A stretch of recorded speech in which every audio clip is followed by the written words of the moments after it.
successful story with a happy ending.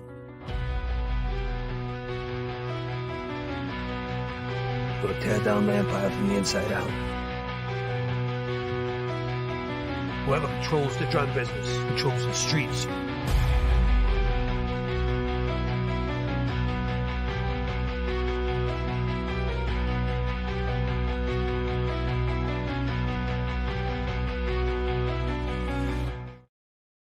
Welcome, everyone. Welcome back to Inside All Day. I have missed everybody.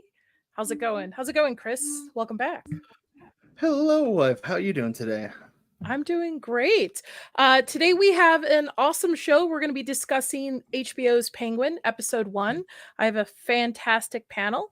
But before we bring them in, I just want to say welcome back, Chris. Welcome back to Inside All Day. Yeah, glad to be back. This should be a lot of fun. It was not Batman directly, so better than I was expecting, and I'm excited to talk about it.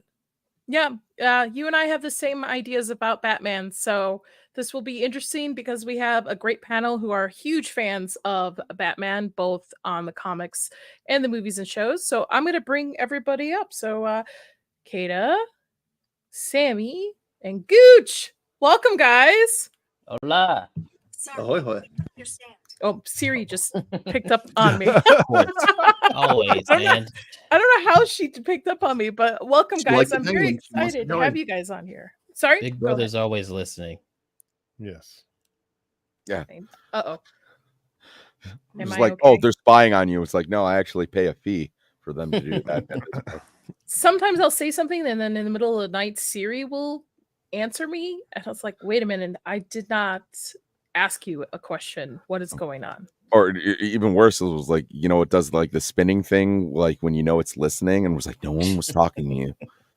Yeah. Fuck It out. was over my head. Welcome, everybody. Thank you for joining me today. Make sure you hit that like and subscribe button to the channel, folks. We're going to be breaking down the Penguin every week. We've got still a couple more people that will be joining us later on, but I'm going to go around. Gooch, how you doing, man? I'm all right. I'm still riding that high from last night. Had a blast. I'm excited to be here to do this. First time on this lovely little channel you got going on here. Congrats, Nadia. Let's grow this big bad boy.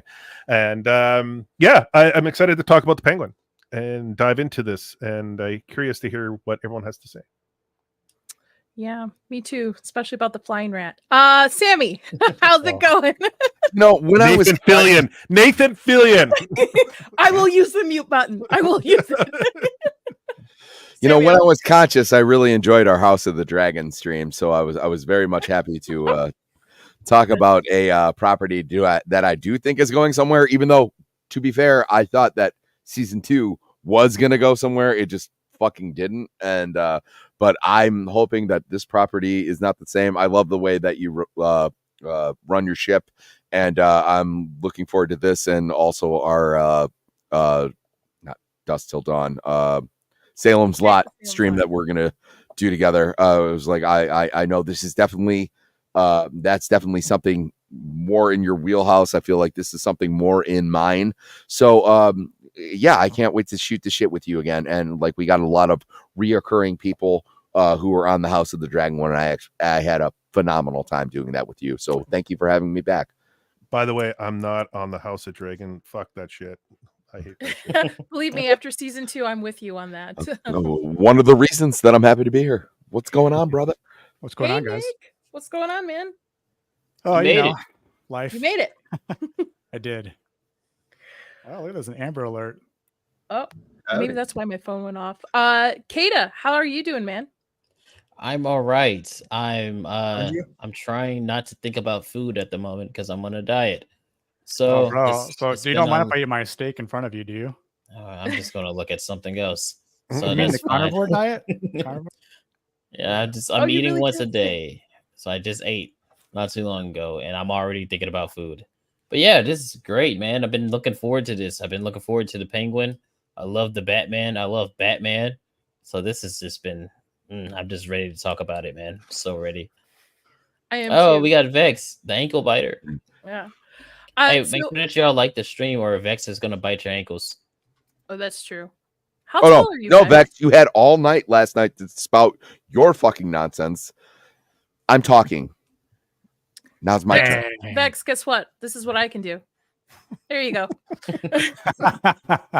R.I.P. Sammy. Disrespectful. Come back. I'm speaking. I I'm want to say speaking. hi to the I'm chat. speaking. We'll go That's- around, give I'm initial speaking now. penguin. Couldn't even episode do the one fucking thoughts. joke right. Countercast raid. Hello, everybody coming over from Countercast, from Leon, Dax, Nix. I see you guys. Thank you guys for showing up. Sassy for the naked penguin. I was a little disappointed we didn't get full throttle naked penguin. Back Wasn't to enough. women. What's that supposed to be, Hey, Leon? I'm on this stream. Yes. Oh, Thank you, everybody, for come on through. All right, let's get the show on the road. Right, we've wasted enough time. I want to just everybody give initial thoughts on the episode. I'll pull it up while we're doing that. I'm gonna start back with you, Gooch. What did you think of episode 1? You're a big Batman guy. I hate it when people say this is a slow episode. I thought this was a fantastic introduction. It was very grounded. I love Gotham. I love how Gotham has a story to it itself. I said this in other podcasts. I love the look of Gotham, the vibe, the grittiness, everything about it. You can feel it just by a lot of the cinematography in there. Colin Farrell and what's the kid's name that plays Victor there? I forget his name, but them together is like, it's dynamic. And then the mother and Kristen as Sophia, like if they don't win Emmys, like there's something really wrong, because the acting in this is top notch. It is unbelievable. I love the setups and the payoffs. I love where it's leading into. This is what, and I've said this before, this is what they should have done with Spider-Man in the Rogue Gallery. They should have had the villains introduced on a series and then led into the movie, the big Spider-Man movie. That probably would have worked out better, paid off better. Yeah, I agree. I Gooch, my thoughts of it is similar to yours, where I like it. I think it's a standalone. It's very, so far for episode 1, right? We don't know where this is going to be taken, but I like mob crime. I love those stories. So to me, you don't have to be a fan of Batman to enjoy this. This can be somebody you could just go in and enjoying it without really considering this is Batman's world. So far, with episode 1, we don't know. Well, what we've been getting, and sorry, I don't mean to, but what we've been getting is Marvel and Disney with the Star Wars stuff and everything. They're like telling us everything, and the dialogue and overdoing it with the verbiage. This, you don't even need much, and you understand what's happening visually. You're understanding the flow of the story. The pacing's fantastic. I think it's just a perfect setup for the series. Bravo. I agree. You didn't even have to watch the Batman to understand what's going on in you this. got the beginning. You got it in the beginning. You get like a history of what happened in the movie. So it's really well done. Yeah. Kato, what about you? Initial thoughts? I absolutely adore this show. I'm everything already that episode said 1 is what I was gonna say. Same This is television. Like, this is how you do TV. Like, you had the copes with people talking about, oh, well, Agatha needs a few episodes to get going. In the first 15 minutes of this show, you're like, I'm hooked. I'm intrigued with all the characters. I want to know what everything's happening. Even with the dude Victor, I was like, yo, he's cool. He has a little stutter. He's disabled, just like the Penguin. It's like, that's, you catch on to that immediately. You know, and there's a lot of visual storytelling under his wing. Yeah, literally, it is great. And like Gooch was saying, the visual storytelling is just amazing. Like with Sophia, when they go to the restaurant, and then as soon as you see her in the restaurant and the way she's eating compared to the Penguin, you're like, okay, clearly something's going on here. And you're just, I fucking love this show. I love it. It's only been 1 episode. You're on good things, dude. If it continues this way, in writing. oh my god! Yes. Especially her acting. I've only ever seen her in what is it? Black Mirror. She was in a few episodes of Black Mirror. She was in The Sopranos as well, I believe. Yeah, she was in The She was one of Sopranos too. Tony's mistresses too, as well. Yeah, she was Uma. Yeah, she was in the best Black Mirror episode, if you ask me, the Christmas one. Not the Christmas one. It was the Christmas one where she was like trapped in a little ball thing and the Star Trek spoof. She was in that Yeah. one too. It was really good. So her acting on alone is just like, this is good. And then Colin Farrell, you don't even got to say anything about that. He's exactly what you think he is. He's just on the top of his game. So far I'm loving it. And if they continue it this way, I need season 2. I don't care. Yeah, I agree. Kata, you know I adore you, but you said the same thing about House of Dragon season 2 episode 1. Yeah. But No. because it was good, it Oh, was damn. good. Nick, It do you not was- remember? It wasn't as good as this though. I will say it was not as strong as this. This is a strong episode, and it's only one. How about you, Nick? Initial thoughts. Yeah, and I definitely agree with what Gooch and Kaida said. It was a great first episode. Absolutely loved it. Loved the tone. Acting was great across the board. Especially for Colin Farrell, who hasn't played this role since filming the Batman, comes back in like he hasn't missed a step.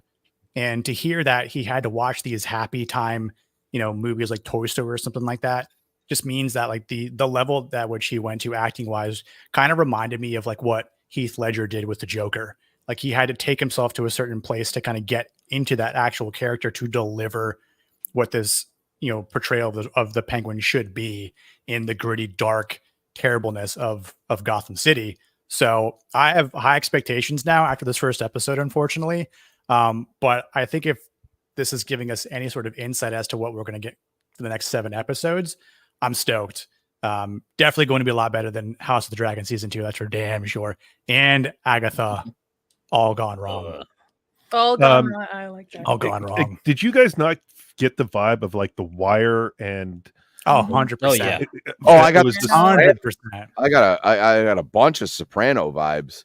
well, yeah, that's an easy one. But the Wire also was like that. I got that vibe from The Wire, like just the street level stuff. Like it was just really, it was amazing to watch. Fantastic. Colin Farrell, to me, when I watched it, I don't see Colin Farrell. I see the Penguin. But honestly, you could have cast the way the effects and makeup was. I turned to Chris and I go, that looks like one of my uncles. One of my uncles, with just how well done the makeup was on this. It's just so realistic, and that is a skill level there. Yeah, they did Chris, great with that. how about you? Initial thoughts? Okay, he might be having speechless. I know. It's pretty short and sweet here. I think everybody's nailed a lot of the good qualities of the show. But no, I think Colin Farrell looks and sounds amazing. All the design work going into everything looks great, and really, it's in the best way. It's kind of what I expected. I just expected to be like a mafia filling the power void show, and I think we're gonna get like street level Gotham of Thrones. Okay.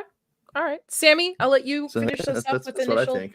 Like, really? You saved my dumbass for last? I know. While I pull up the episode, your dumbass for last. Okay, go for it, man. You know what? There's a lot of criticisms that I've seen that I'm willing to hold off. God forbid that a show have a really good pilot, which is rare. Usually good shows don't even figure it out till HBO seems to be one of those shows that can figure it out and hook you in by the first episode.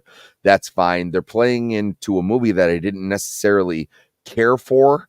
It's not my favorite. It's not my favorite Batman movie. I like to think of if I could get a doctorate in anything, it would probably be Batman. Like if they gave out a Batman PhD, or it would either be in DC Comics or something like that. To take something like this, and that's another thing. They compared it to The Sopranos. I keep hearing that.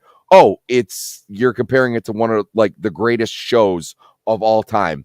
I'm not upset to hear these comparisons. So like you're taking something that I will scrutinize you for, and absolutely, if you make one misstep, I will level you on this subject, and then to give me something that I enjoyed so much that I've watched the episode like 3 times already, just even on a pilot go opening bout, I'm open for business, baby. Like, let's watch this show. Mhm.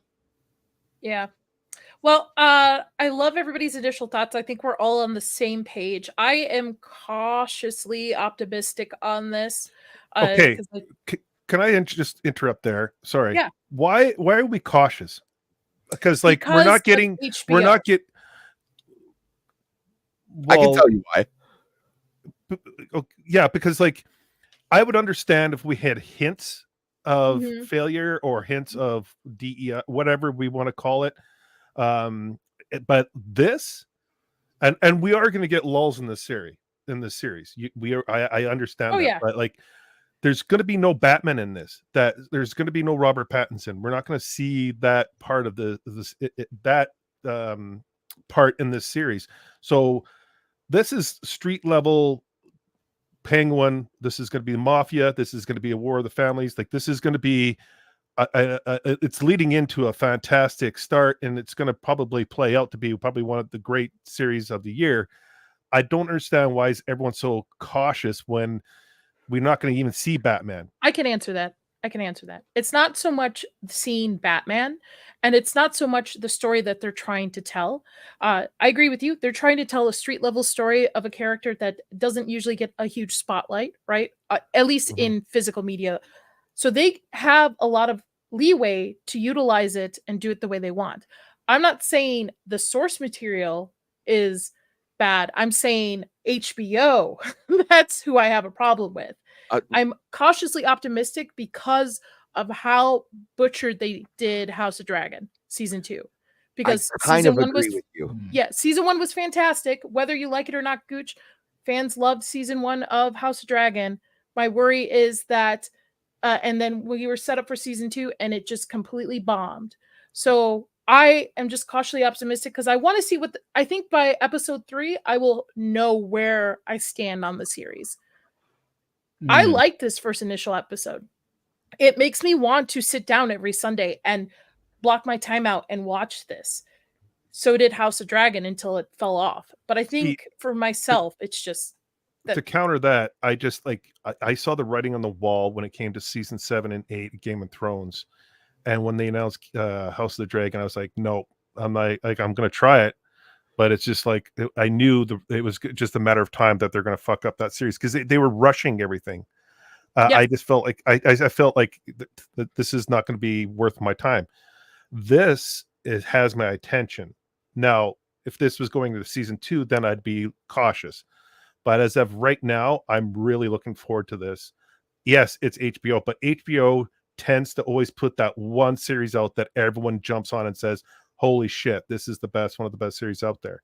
Go ahead, Sammy. I see your hand. See you, Sammy. It was like you're both driving me crazy because I agree with you and disagree with you both at the same time.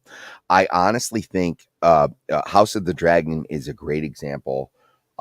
Certain movies that I've seen in theaters recently are a great example of we have been getting beat down with subpar shit for so long that we want to embrace things that we would 10 years ago call mediocre, that we're so willing to just like open up our arms and openly embrace things that like wouldn't cut the mustard 10 years ago, where like when I see something like this where I think it would be good, and just like with everything that I talked about, it was like, oh my God, they're taking lore into consideration. They realize the world that they're in.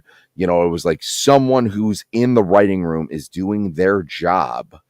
That I'm going, it was like, what I don't think you can blame anyone for being optimistic, where it was like, I don't get into this to hate on things. I hate on things because I'm here and I appreciate these things. But why I'm appreciating these things, I'm having a bad time currently. So it was like, far be it for me to think and hope and pray that this show of someone of a character closely related to a character that I very much love and adore and have spent years and years of money accumulating all I can know and all I can explore with this character. I guess call me an optimist that I hope that it's fucking good. You know, like I really don't know how else to tell you. Like that, like I know that there might be some lows. I was like, and people can get into, they talk to, you know, there was certain characters of certain descriptions that did certain things. I can argue that politics or any of that stuff doesn't matter when the writing is as strong as the pilot that we just witnessed.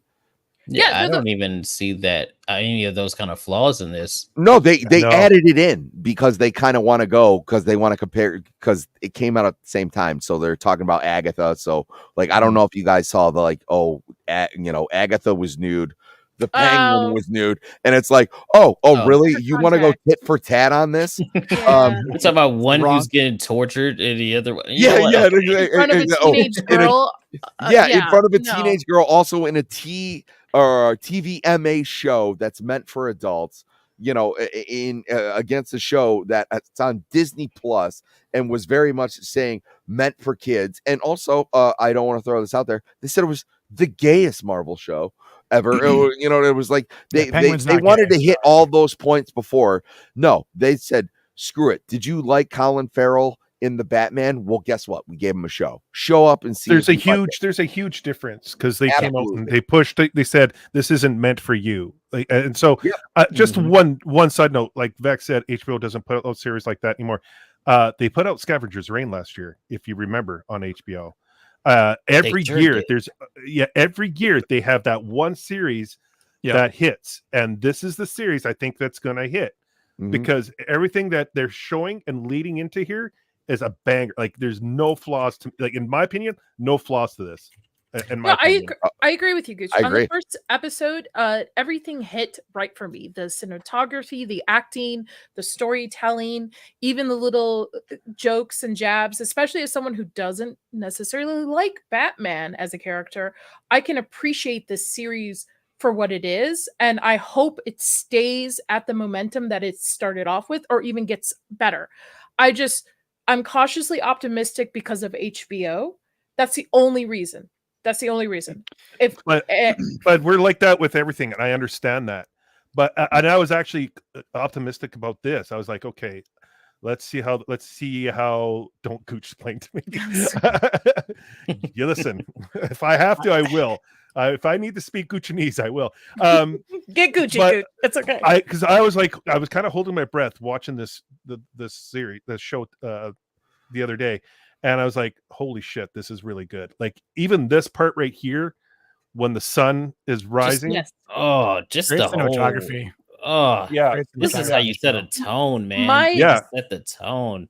My scale of if it's good, honestly, is based off Chris when it comes to these things, because I will enjoy stuff like this. I love gritty, violent shows like The Mob and stuff. If Chris is bored, then I know there's something wrong with the story. And both of us turn to each other. We're like, this is great. Oh, he's going to do this. Oh, he didn't do that. And we're discussing it. We're not looking at our phones, which that to me tells me it's a good series. But again, we're on only the pilot episode. Who knows, right? We might get into arguments here the next 8 weeks.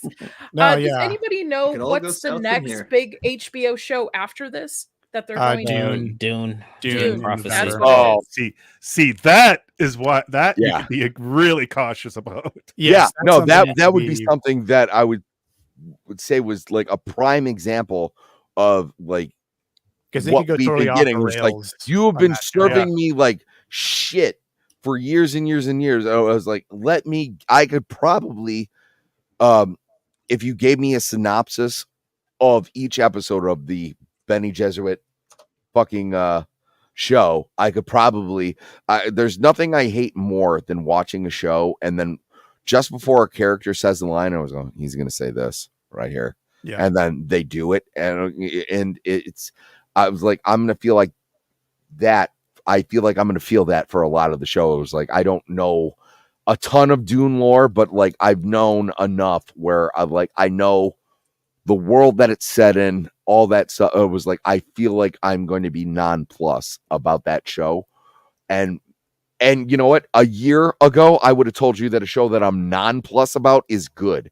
I'm excited about this I'm excited about the Penguin in a way that I haven't been excited about a show. I don't know. I think the one I could only be excited about more is like if Frasier had a spinoff and Niles got his own show. Like that would be about it. Let's get into the episode. So the episode 1 is called After Hours. This takes place directly right after the Batman, correct? From what I've read instead. So Gotham is still going through the repairs of what happened in the Batman with the floods and all this stuff. And remind me who the big mob boss who died, who got shot. Carmine fell. Carmine, thank you. Carmine is also dead. keep in mind the city has just gotten out of martial law. Yes. Carmine is dead as well. His son is about to take over. So we are opening up on a pretty much a brand new day, right? This is a brand new, in a sense, Gotham. And that's one thing I liked about this show is that Gotham itself is a character in this show so far from what I've seen in episode 1. It is not just an environment and place. Yeah, it's its own like living organism. Oh, wow. What? Speaking of organism, Hi. Shit. What's up? What? welcome, Zach. What is Sorry. going on? You think you're the only guy with Zach, shots? are we Speak really showing off very the well. guns Guys, here? come on. Hold on. Fucking gun. Let's go. Let's go. Hold on. No, I don't want to put y'all to shame where I keep my shirt on. Is it laundry day? Is that your wife's tank? Yeah, actually, both of the guys that I'm talking shit to are very fit. So I'm just gonna. Thanks, Sammy. I appreciate that. Thank you, bro. As Gooch has a hoodie on. All right. Nah, Dude, Gooch is you are sexy in as the fuck. Donuts. What? What's that, Zach? Gooch is sexy as fuck. Oh, stop. I've held the man. Yeah. And it feels right. Yes. Okay. Capital now I'm A, gonna go capital F. I'm from now on gonna be somebody's gonna clip that, and that's gonna be Yeah.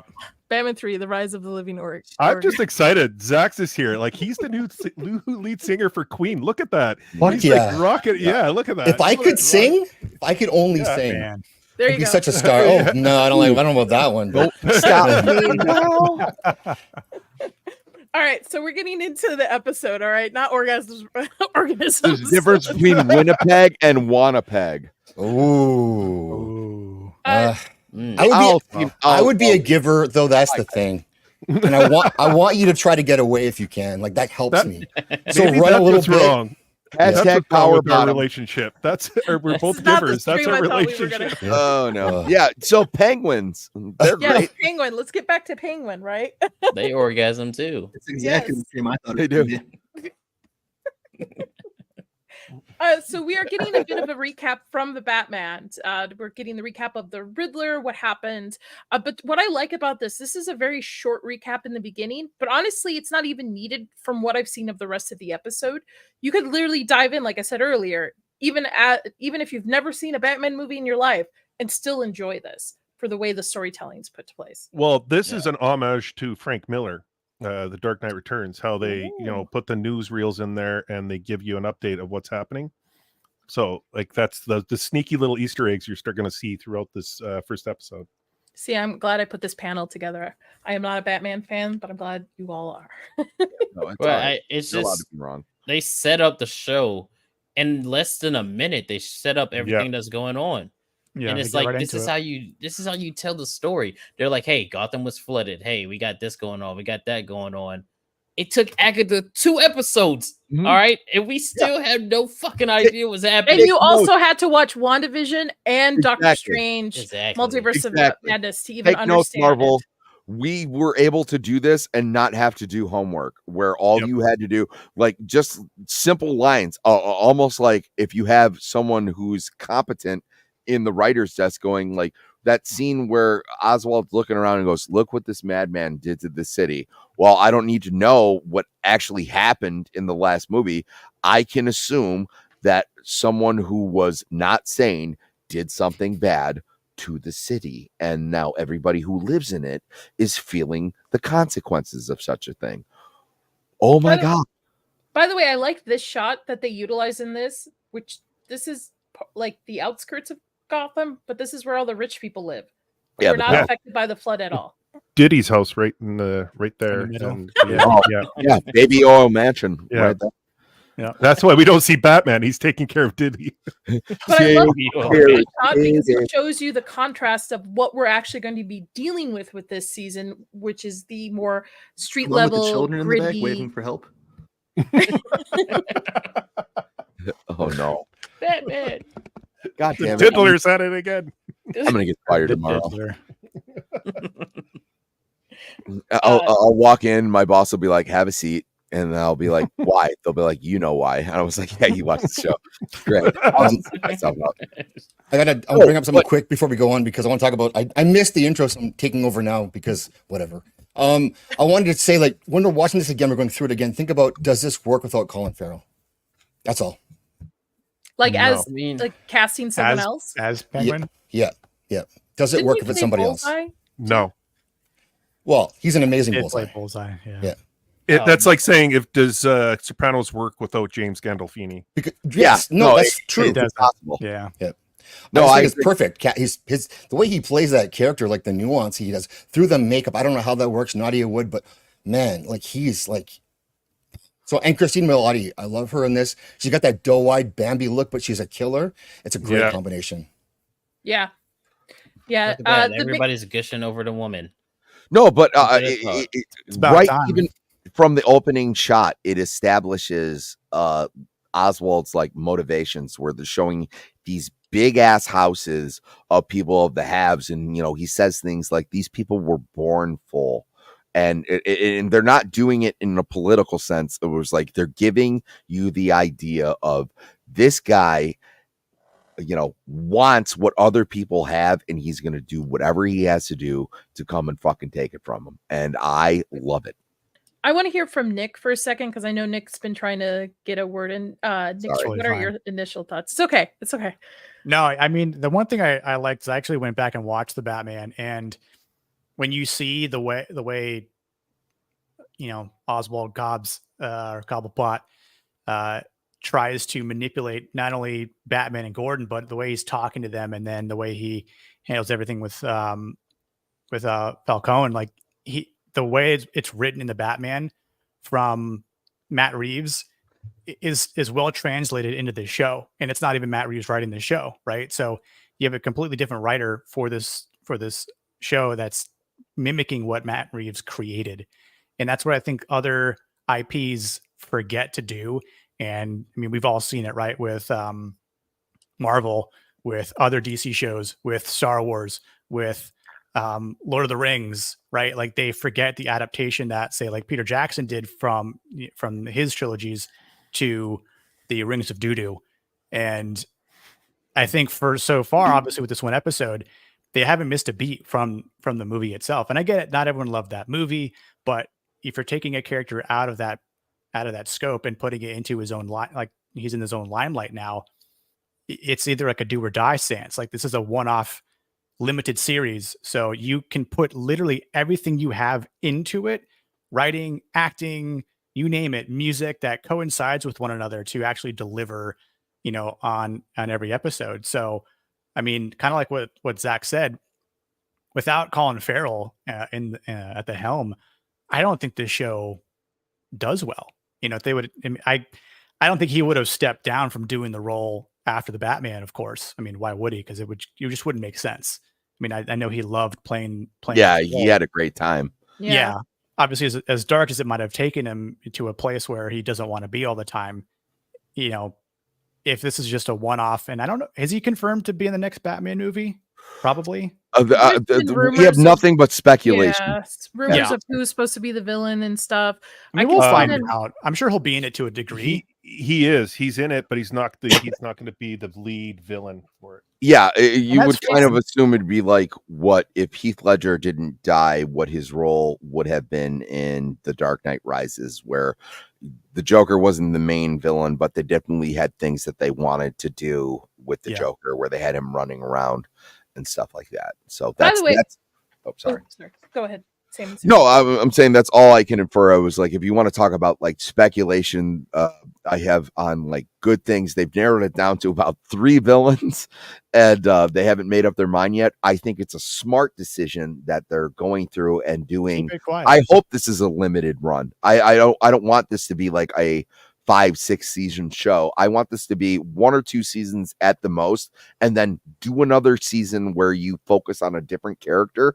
Let us know these characters' motivations and stuff, so like by the time you actually get to the movie, it's that much more explosive because you know what's going on. You know that Oswald Cobblepot is, who he is projected to be in this film. So like when you have that in the background, and like I said, it's not homework, it's something that you would like to see progressively. So like when you put him against Batman, you're gonna be like, oh, he's got that shit going on with his mother and stuff, like, I was like, things like that. But you don't have to waste time introducing it in the big budget film. Let all the explosion, all the stuff where all that money is going, don't just spend it on craft services like they're doing at Agatha, like they did with the Acolyte.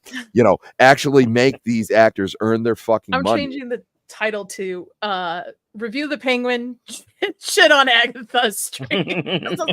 I don't mean to, but it's no, it's okay. the most Well, that's the problem. Comparison right now of what's playing. Yeah, because Agatha is leading into like nowhere. Like no one knows what is that even part of? Like no one knows anything about it. No one even fucking cares. With this, you're getting a base level of this leading into another movie. It's setting up something, and it's setting up something big, and you're actually getting excited. So when you go, like, you're gonna have people wanting to go to the movie. That's the problem. Like, no, stakes with the first film. You are now forwarding them on this. I would assume that the stakes will be even higher in the next film. That's just, you can call me an optimist, but like you're actually doing real world building here, and that's something that's been sorely missing in all of these comic book properties, which is one of the biggest reasons that guys like us and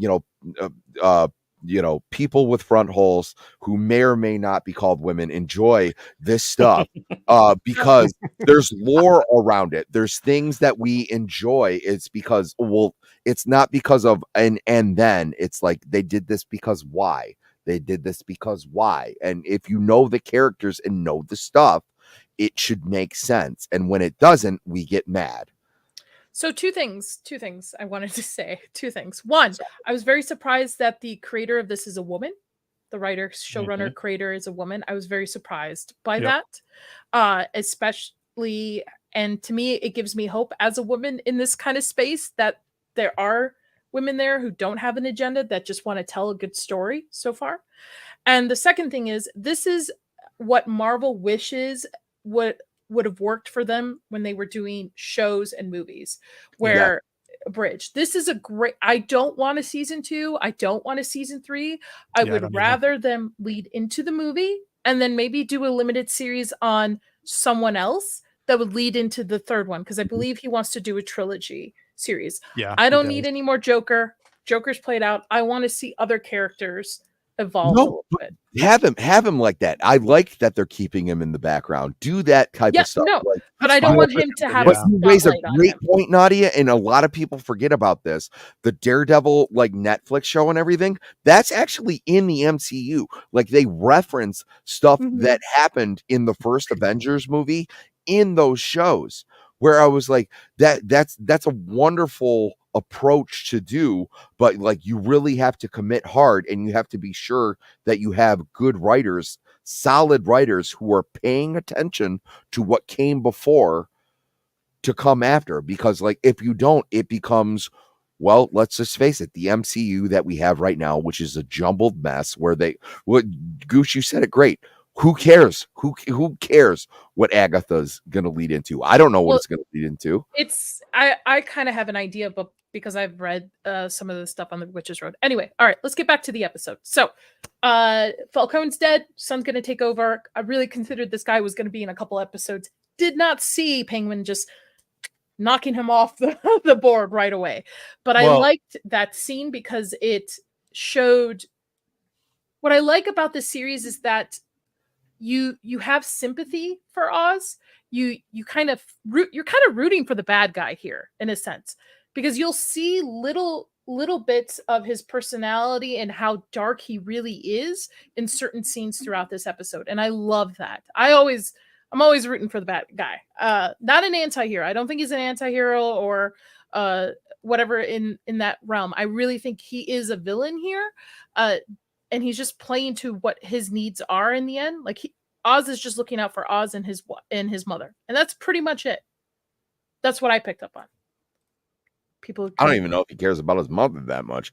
I know that he respects and loves his mother, but yeah, no, that's why I love the Sopranos comparison. Is they should do this. Like, he is a bad guy. That doesn't mean that he doesn't have daily problems. That doesn't mean that he doesn't have feelings, but he's a villain. Like, the first thing they show him doing is taking a human life. Like, you know, like that should show you. The first thing they show him is stealing. Stealing, then gaslighting the guy before he kills him. Like, he's not a good guy, but you do it so inherently interesting that it's like you root for him.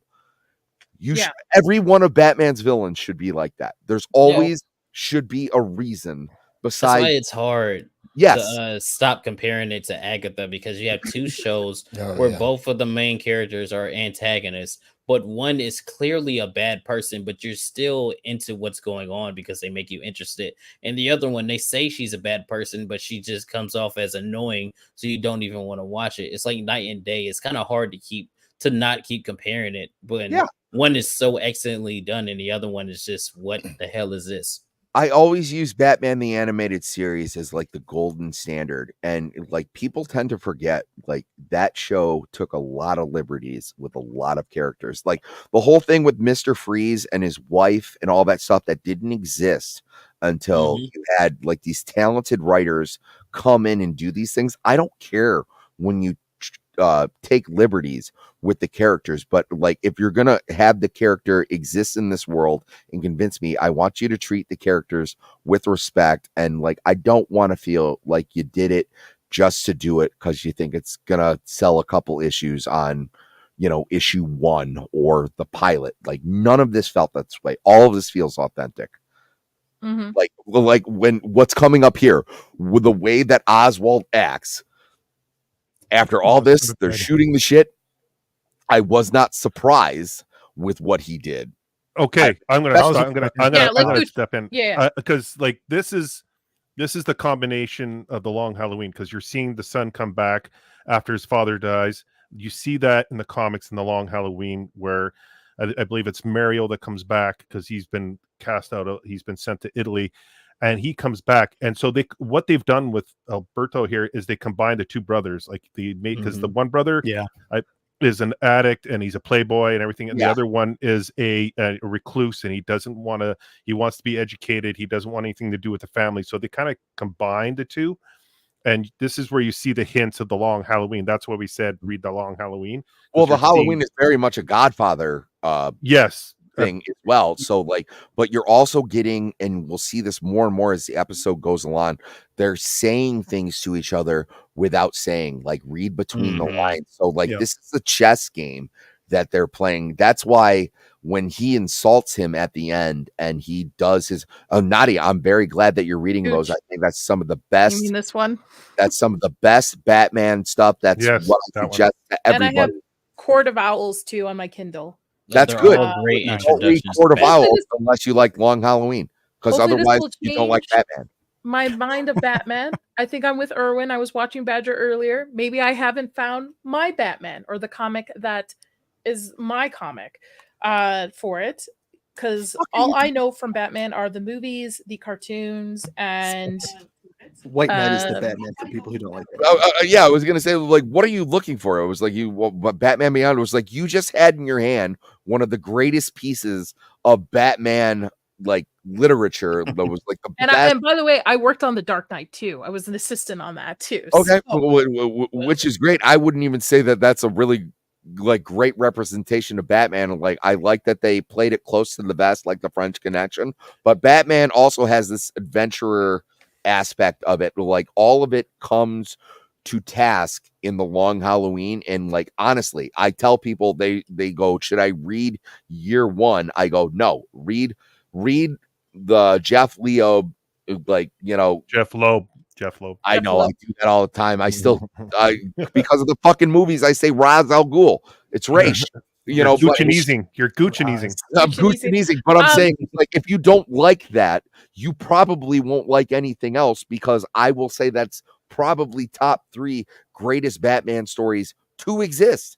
I will tell you, Sammy, like I told you behind that I've read DC where Batman has been involved in stories, so as like Kingdom Come and stuff like that. I have not read exclusively just Batman, so it'll be interesting. But that being said, let's circle back to the episode. I want to know people's thoughts on this monologue that was in the beginning before he shoots Falcone, of how he's talking about this low time like mob boss in his neighborhood.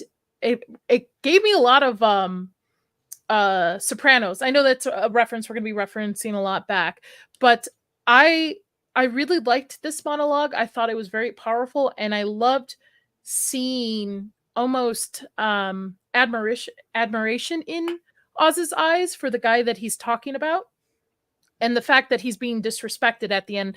I can understand him shooting Falcone at that point. But what did you guys think on it? I will let Zach's go because Zach doesn't.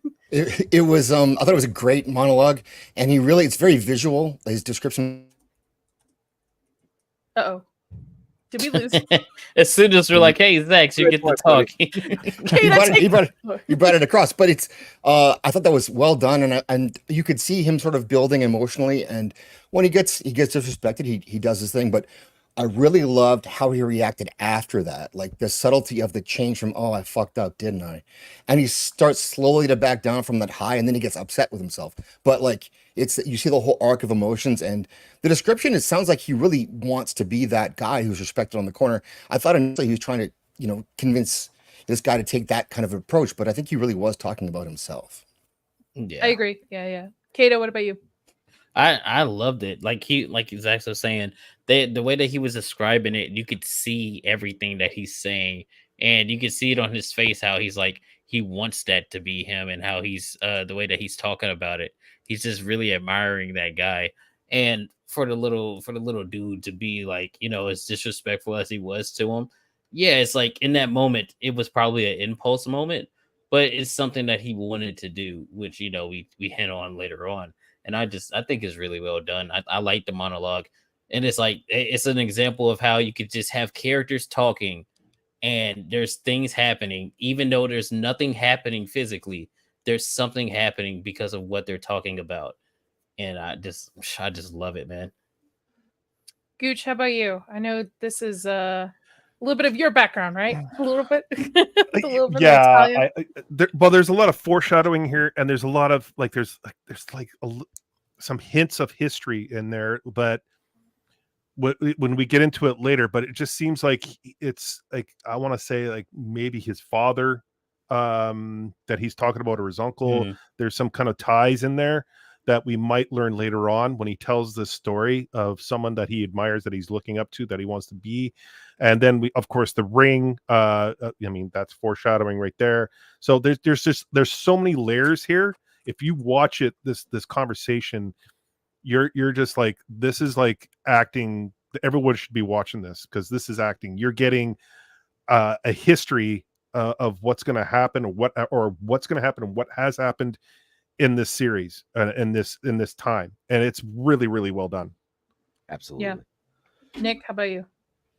Yeah, I mean, I couldn't really say it better myself, but maybe add in like a couple little pieces here. I really do hope that we see a little bit more as the show progresses, as maybe who exactly he's referring to, or maybe a little bit more about it. But for us to get something like this so early on, not only in the episode, but in the show itself, to kind of set up something monumental for his character is great. I think this is something that other shows need to kind of take note of. And this is something that other shows like The Wire and The Sopranos have done so well on and so well with.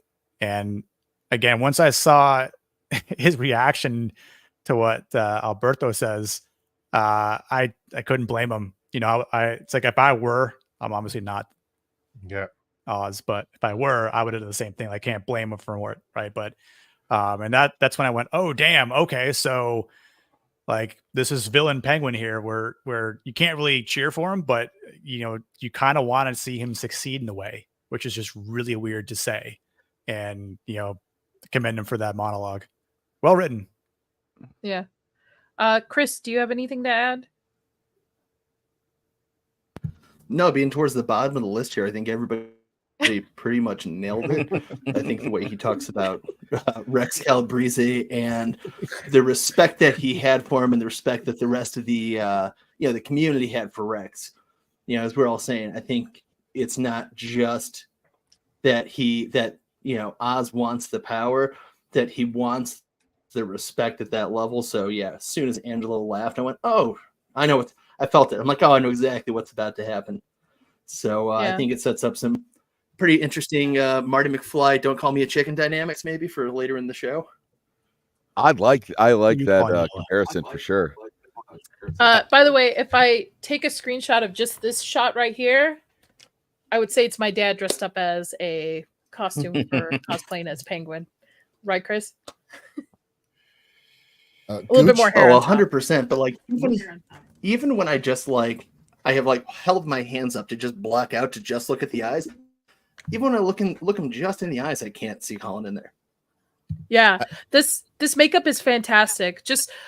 I think I've said this before, but one of my teachers has always said, horror fantasy creatures, those are easy to kind of, if you mess up, you can throw some color on it. Those designs are pretty easy to kind of expand on. But when you do realistic human skin, human aging, changing someone to somebody in history, or just changing someone's entire appearance, even down to the bodysuit, that's real skill. That's if you nail that, you're a goat at special effects. You can do pretty much anything. And what about the prosthetic? Oh, which one? The one down below? You know which one? Yeah. I want to ask Gooch about that one actually too, because how does it feel as a Sicilian to have the best Italian on TV on the screen in 20 years be Irish? Yeah. Well, I'm Sicilian Irish, so it doesn't matter. I'm very confused. Win-win.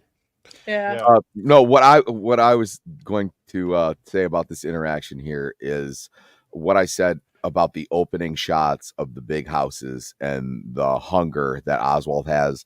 The Penguin, over his various iterations of Batman, has been one of those characters that people feel free to take liberties with, and I never mind that, but as long as it's consistent, and what we can see here is he's hungry and he wants these things, but you believe that he's the smarter guy. So every good Batman villain is always a reflection of Bruce Wayne. Two-Face is the duality of Batman, Joker's just the other side of the coin. The Penguin should always come from if he's not in a place of societal privilege, which has been a hard word for me to say today. If he's not from that place, he should hunger to be in that place, and he should always be a reflection of that, because Bruce Wayne is an aristocrat in that type of thing. So he either historically, he's either one of the Cobblepots, which is one of Gotham's founding families, or in other ways that I've seen him look down upon those people because he started from the streets and he had to work his way up, and he looks down on those people. So this is a very strong way to go with that, and that's obviously what they're going to do. But I think it's just a dynamite way to show that this guy is going to take draconian methods to do what he has to do, and he doesn't care who gets in his way. And we've seen it in the first episode that he doesn't care who you are, who he talks to, or he has no loyalty to anybody. I think Gooch said it was just to his ma. He just wants to take care of his ma. I do have a question. Do you think after Falcone found him breaking into the safe and stuff, that Oz thought right away that he's going to end up killing this kid? No, I think he kind of makes a face when he opens that thing where he goes, I might have to kill this kid. But I think he had already made peace a long time ago. In the movie, when he called Falcone a rat, that he was gonna kill anybody with the last name Falcone. He already made peace with that. So when he talks shit to him in this little interaction, you just kind of made it easier to pull the trigger, and boy, did that sync up great. But I I'm saying the thing that you need to know about Oswald Cobblepot, at least in this story, is apparently he's 2 or 3 steps ahead of everybody, and that's fine if you want to play him that way. I think the Riddler's usually more of that type of guy, but like Penguin is not a stupid character. He's always been a smart guy. The Riddler, his undoing is he's always trying to outsmart Batman. And when he finds out that he can't, that's kind of his undoing. It's kind of the same thing. The Scarecrow wants to scare Batman, like things like that. They're always a reflection of something of Batman. With this, he wants to be, it's more Bruce Wayne than it is Batman. He's just some crazy dude who really has an affinity to birds in the comics I'm talking about. But in the comics, Sammy, the Penguin knows how to use everybody very well to get what he needs. And he's draconian, master manipulator. Yeah, even in this scene right here, before we even meet Alberto, like he has pictures of the family that he's going to expose. No. He steals the pictures and then he gets caught. And then what does he do?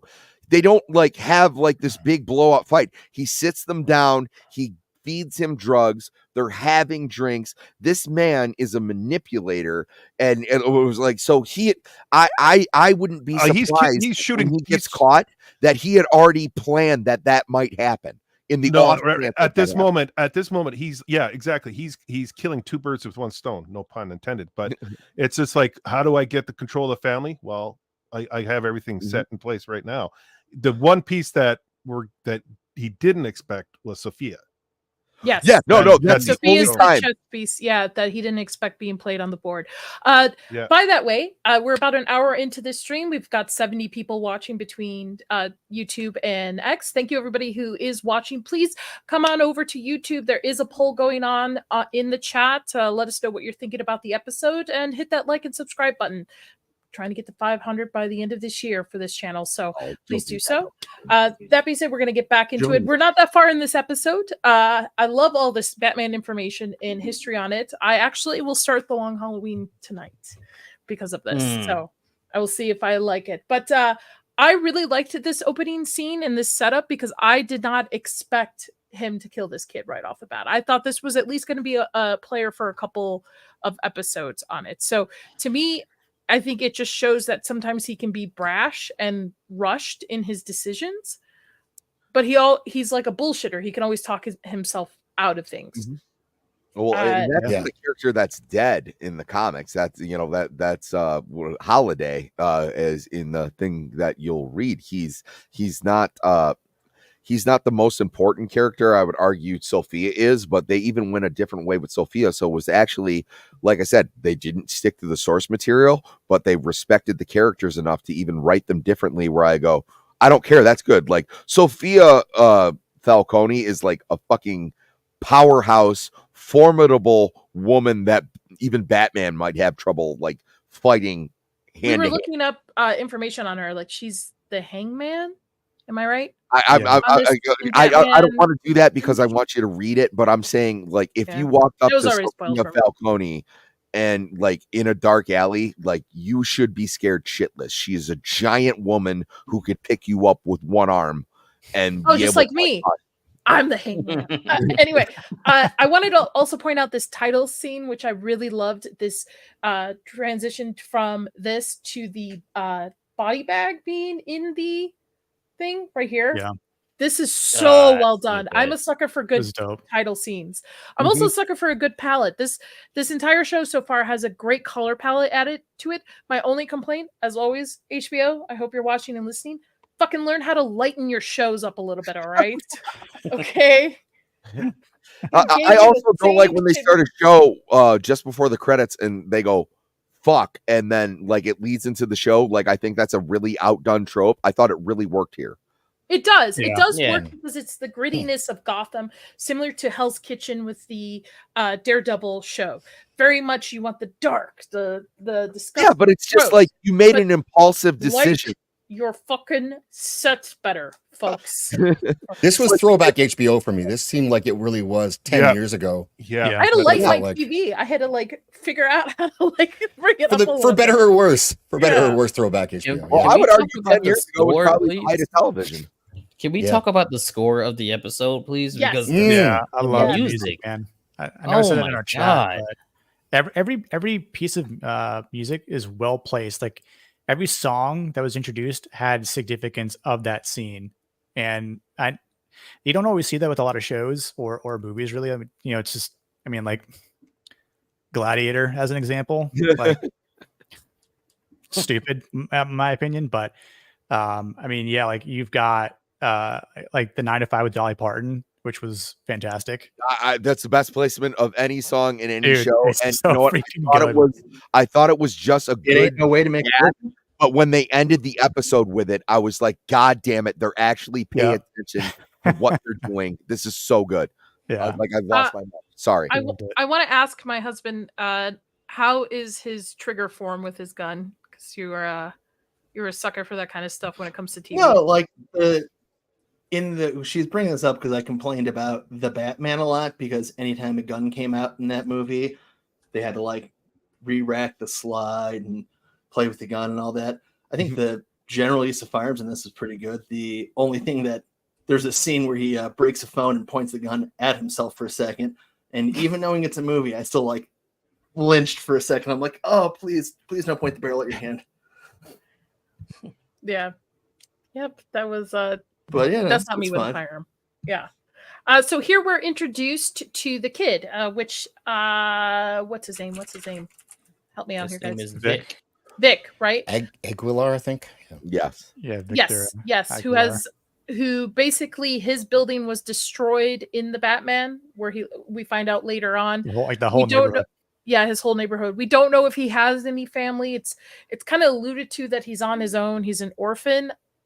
He's from Haiti. He's from Haiti for sure, guys. Let's be honest. And it's great. He's an original character. he's trying Yeah. to, with a bunch of his guys, trying to steal the Penguin's Maserati.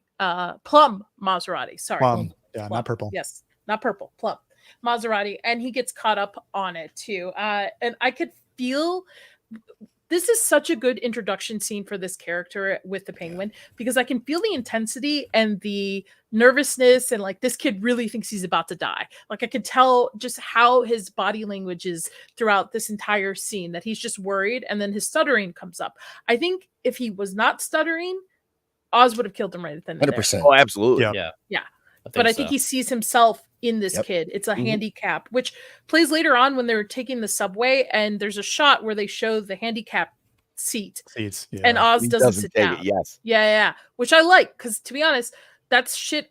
When my back broke, and because I have a little bit of a handicap, I don't like to utilize that kind of stuff. I feel like, nope, I'm a stronger person. I can stand up on my own. I don't need to utilize a handicap placard, even though it's been offered to me and stuff. I don't need that because I'm young and I can do it. So I can appreciate that type of mentality here with it. But I love humanizes him. this. Yes, it does. It does. It does. Everybody And- has struggles that they're trying to overcome. Yes, but you also see that like he does have a soft spot for someone like this, and I agree. Like even that part where he tells him to turn around, I would assume that he was just going to hold this kid up and just kill him and not thinking anything of it. But because he sees a reflection of himself now in this kid, he's going to nurture him.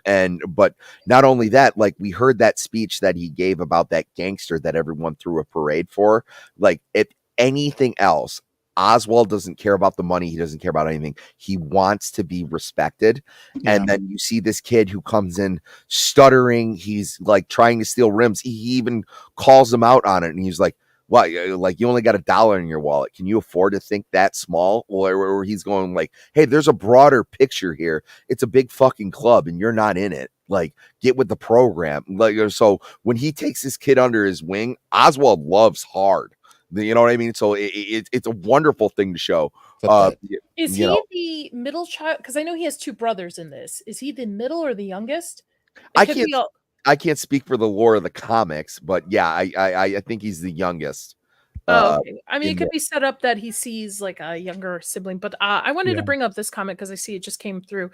DEI ridden girl boss setup, so much skillful creativity wasted. Great soundtrack. Gotham looks lived in. It has everything it needs to be filled in with great writing, but no woke priorities. I did not see woke priorities in this. I don't know where you get that from. Yeah, Yeah. I don't think she's a girl boss being set up to be like the big bad of the series. I There was mean, a trans hooker in it, and that's what everyone's I latching said this. But to. Who that cares? was like a blink and you miss it Exactly. moment. Yeah. it's fucking Gotham. And then Like, plus it's that's- Gotham. Yeah, it's Gotham. Who cares? Yeah. So these people Yeah. are grasping at straws and going, Yeah. "Hey, there's this thing that you here's said the- you yeah. didn't like in another thing when we abused it in the other show." But that guys, one most, trans sucker does in this nothing for show. the story, doesn't affect the characters. Yeah. It doesn't derail anything of this first it's- episode. 10, mental 15 years gymnastics. ago, if they did this show or if they did The Sopranos or they did anything and they put a trans hooker in it, it's not, nobody would bat an eye. Nobody would Yeah. really care. It's just because it's just a main focus of media nowadays. We're just so politically divided about stuff like this. But interesting, this it's is not that many people though who are actually saying those things. It's a very small percentage of Yeah. people it's very who bring that loud. up for this show specifically. So nobody to get lost in that. I Yeah. think this is interesting though. Girls probably helped out writing the script because Oswald is like a 16-year-old boy. Lots of scenes of ordering food, drink, eating, talking about it, and enjoying it. Interesting. I feel like that made him more real, like realistic. Like people Yeah. gotta eat, people gotta talk, people gotta like it didn't. To me, I like shows like this that don't give villains and superheroes from comics like superpowers, right? It makes it more relatable as a person. Well, some of the greatest fiction ever has been written by women. Okay, like and Mhm. one of what's the Whoa, biggest whoa, thing about- whoa, whoa! Frankenstein. Women should not be Frankenstein. writing. Okay, so let's Frankenstein. leave that aside. But Yeah. otherwise, Thank you, Yeah. Frankenstein. And what's the biggest Just- thing that you the- do in Frankenstein? If you actually read the book, you empathize with the monster, and you know what? That is something that we can totally attribute here, where it was like you should realize that he's a monster, but he's a sympathetic monster. He's a guy who wants to take care of his mother. He's got a club foot. You know, like people made fun of him. I'm sure he's got a chip on his shoulder. He likes to bring people up who remind him of him. He can see himself in other people, but at the end of the day, he steals from people and he fucking kills them. He's a monster. That comment right there is exactly what's wrong with like people watching media. What do you mean? Like I agree. he's walking around like a little boy. It's called Mhm. building his character. He doesn't have his own thing. That's the whole point of the series. Yeah, What are he you He's works- not talking supposed to remember- be a kingpin or commanding right off the bat. This is Mm. Oswald, like in a sense, year one Oswald. Like this is Yeah, I mean, the where do beginning you of him get growing to that. where do you Yeah. get It's not filling wokeness the in this vacuum of entire power. episode? I just don't get that. That's not the. I don't get that. Is it because like Sophia's in it because she's a Mm. woman? That doesn't make it woke. That's not what that means. Like you got to No. stop acting like that. That's stupid. You're just derailing the conversation that needs to be had. I got to respond to that even- comment, please. So you're not wrong, but he explains that to us that's how he works with people he wants them to think they're better than him, so they don't see him as a threat. And then later on, when you see him running his own operation, he walks into the drop and he's in charge. Clearly, he carries himself differently. Everyone else looks at him differently. So it depends on the setting, and he says that to us. So it's that he's being the character. Yeah, that's a Yeah, it's also manipulation true. tactic too. Yeah, no, it's draconian. It like Yeah. like I said, like if you've ever read like Machiavelli's The Prince or anything like Sun Tzu's like Art of War, like this is what he's doing. Like he's playing the long game and he's doing it really, really well. But like the reason it's an origin story is like it hasn't come to fruition yet. And by the way, this is how you do an origin story. Like you give us stakes, you make us care about what the character wants, and then like you make us care about what the character's goals are, and then you let them achieve it. And like it doesn't matter how you do that, as long as you get the carrot, the stick, even if the stick is miles down the road, the show will be good. Well, I mean, and Gooch, you bring this up a lot too. I think I do too. With Blue Eye Samurai is a good example of this, where you can have female character, and it doesn't necessarily mean the show is going to be woke. You can have strong female characters. I hate that. That's one of that is the bane of my existence, is that female characters, as soon as you find out it's a lead and it's a female, automatically people just assume it's like DEI, it's woke and stuff. And I think part of that reason is Marvel's fault for how they've handled the execution of like getting female characters into the universe being the main focus They did instead to of my actually Taskmaster. writing strong characters. Sorry, Chris, go ahead. Oh, I said, look what they did to my Taskmaster. I know. Yes. Oh, Oh yeah. my god. Yeah. No. But Yeah. go I ahead. think- Well, just responding to that, I think with like female characters or even gay characters, like as we're reviewing Invincible, like you're they try to make their genders or their sexual preferences the forefront, and that is not cute. That's not organic. That's not natural. Natural dialogue, natural like depth to the characters is just having a great dialogue, learning about the character naturally. It doesn't like.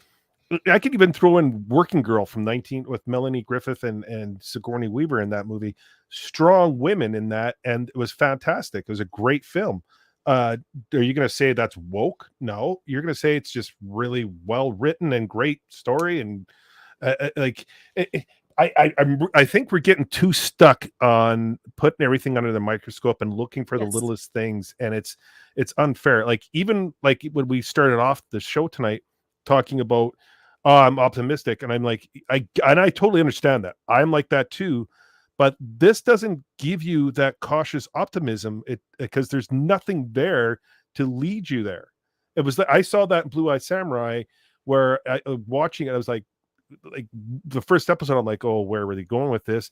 And then as you're going along, you're starting to see more and more layers, and you're wanting to know the character.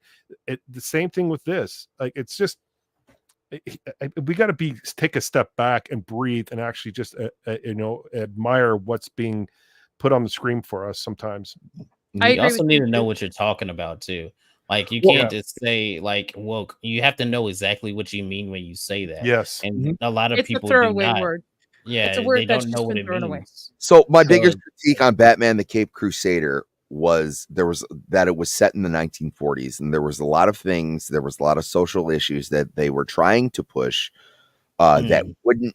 Isn't that the latest one that came out? Yes, like everybody was excited about it. It was, it was like Bruce Timm, and there was a female Oswald. Yeah, okay, but I actually that was something that I really had the least amount of problems with. A lot of people have taken liberties with it. The voice actress on that was absolutely more than adequate. She was phenomenal. I believed that she lived in the world that character was set in.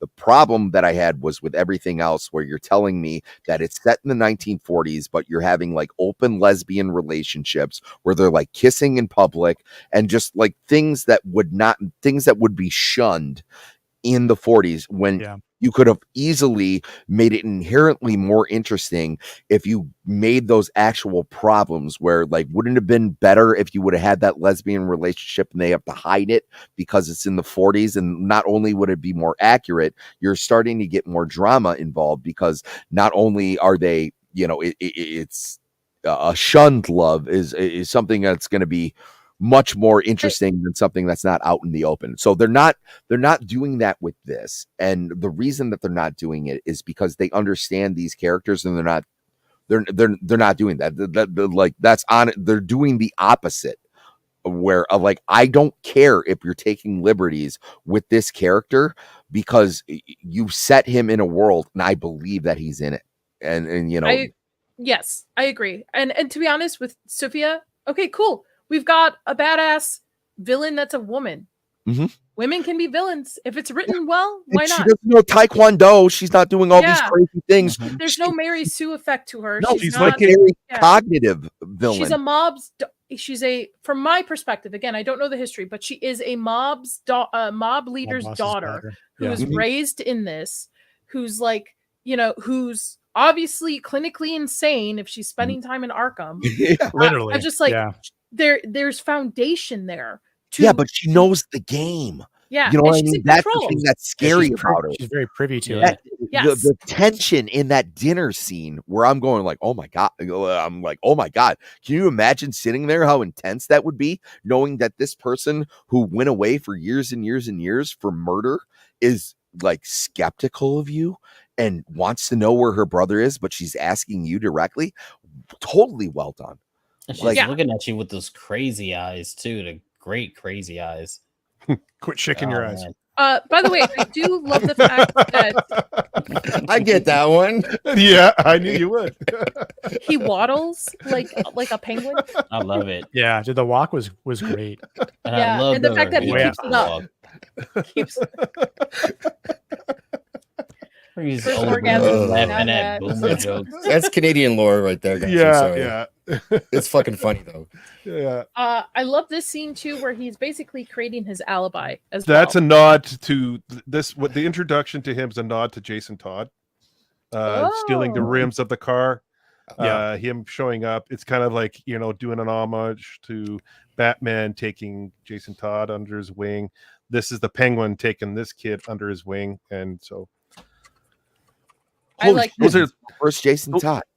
there's little things you see that they do in this, like for example the purple suit, the purple car. Mhm. You know, the Penguin always wears purple in the older comics, like Yep. Yeah, no, he's a comic book villain. He has a theme. yeah.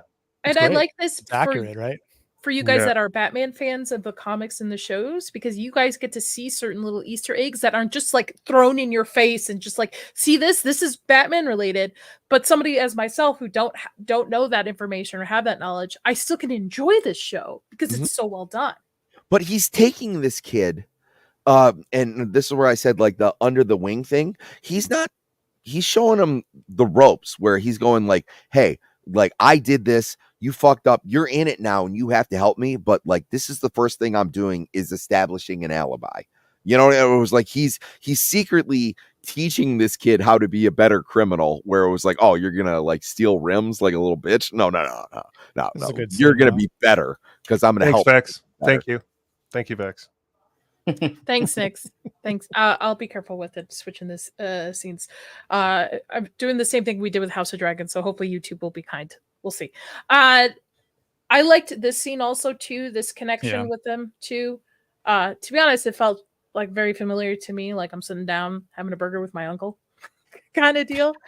Very, very homey. But and I to me, this gives you false hope almost that he's not going to kill Vic, even though he doesn't end up doing it, but his plan was to all along. But I like that this almost relieves the tension a little bit here in the relationship between the two of them. Yeah, he doesn't want to leave any paper trails. That's the thing. with Yes. the I mean, that's Penguin a here, smart right? thing to do. Yeah. It subverted my expectations that he didn't kill him.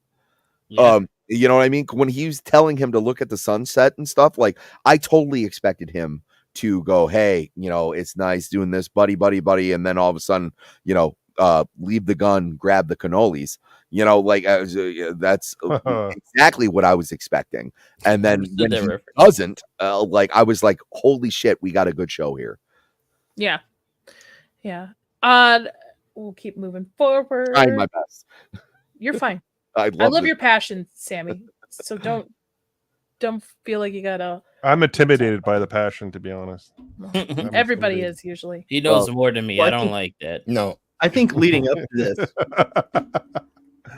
well, I just Go want ahead, to say, I Chris. think leading up to this, one of the best parts of this show isn't even just the like will they, won't they? Is he going to, you know, shoot Vic when he looks at the takes a look at the sunrise? It's when they're in the car. I really feel like it's not just Vic who is like, oh, okay, maybe he's not going to kill me. Maybe he is. There's a lot of great looks from Colin Farrell where I feel like you can just see him going through the motions, like maybe he's worth not killing. Like, Yeah, it's no. just calculations all the time. And he Well, there's just a does couple- great there's a job, couple- like playing it in the eyes. There's a couple things here. Like he could kill him because he knows it's daylight now, and when there's daylight, Batman's not around. So Oh, I didn't even think Oh, about that, Gooch. so it's Touche. yeah, so it's just like there's like Must have got that's what I pretty mean, there's so many layers to this because it's daylight. He's like, okay, now I can whack him and not be pinched here. But the way they played it off, it was just like, because now you're seeing everything throughout the day in this episode. That's where Mhm. you're seeing the meat of everything happening, where his games and his setups and everything, and it's brilliant. It's absolute brilliant. I didn't even think Wow. about that Batman's not awake during the day like a Yep. bat. Well, he's Bruce Wayne during the day. Bruce might be Yeah, awake. sorry. Wow. Well, it's Someone always awake. generally considered that he only comes out at night, you know. But Like a bat. but also, yes, I like what Chris was saying. Like, there's a kind of a social, you know, am I doing this? And he really doesn't make up his mind on the boy until he knuckles down and says, like, I can be that person. Like, I have that hunger in me too. And then that's when he decides not to kill him. You know what I mean? That's Blue Magnum. That's what that is. That look. What is Blue Bagman? Oh, it's never mind. It's a joke. You gonna say it? You're not gonna explain? All these little inside jokes. Yeah. Do I need to Google it? Will it come up? Yeah. Blue waffle. That's what he meant. No, I'm not. I know what that is. Nice try. If you don't know what it is, little man, you can't afford it. I like this. Don't tell everyone Batman is Bruce Wayne. Man, we're not even so halfway through good. the episode. So you've never watched Zoolander then? We're clear on that? No Zoolander for you? Me? Yeah. Did I fall asleep? I think I fell asleep. Oh my I think she God, fell asleep Nadia. during Zoolander. No, because you Yeah. combine the looks, blue steel and You're Matt. asking Nadia if she hasn't seen a movie? Like Zach. That's true. Yeah.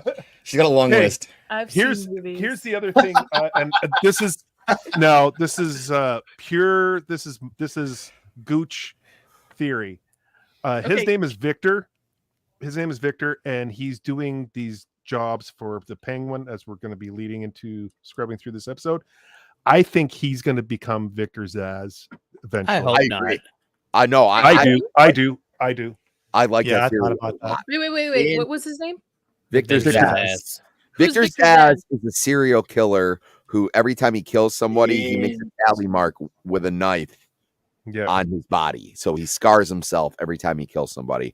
He's not a heavy hitter. Like there's usually not a lot of story arcs where Victor Zsasz is like the big bad, but he's kind of like a good Joker story where someone else is causing problems and the Joker's just in the way, or Victor Zsasz is in the way where he's doing these things. Like I always think the Joker's at his best when he's not the main problem. He's a distraction. He's a Like, distraction. please don't mind me while I fuck shit up. Like, that kind of thing. Like, oh, you having a bad day? Like, that's how the Joker should be. Victor Zsasz is kind of the same way where it was like, oh my God, I got to stop the Riddler before he does whatever crazy shit he's going to do. But meanwhile, I got this guy kidnapping women and he's scarring himself and it's screwed up.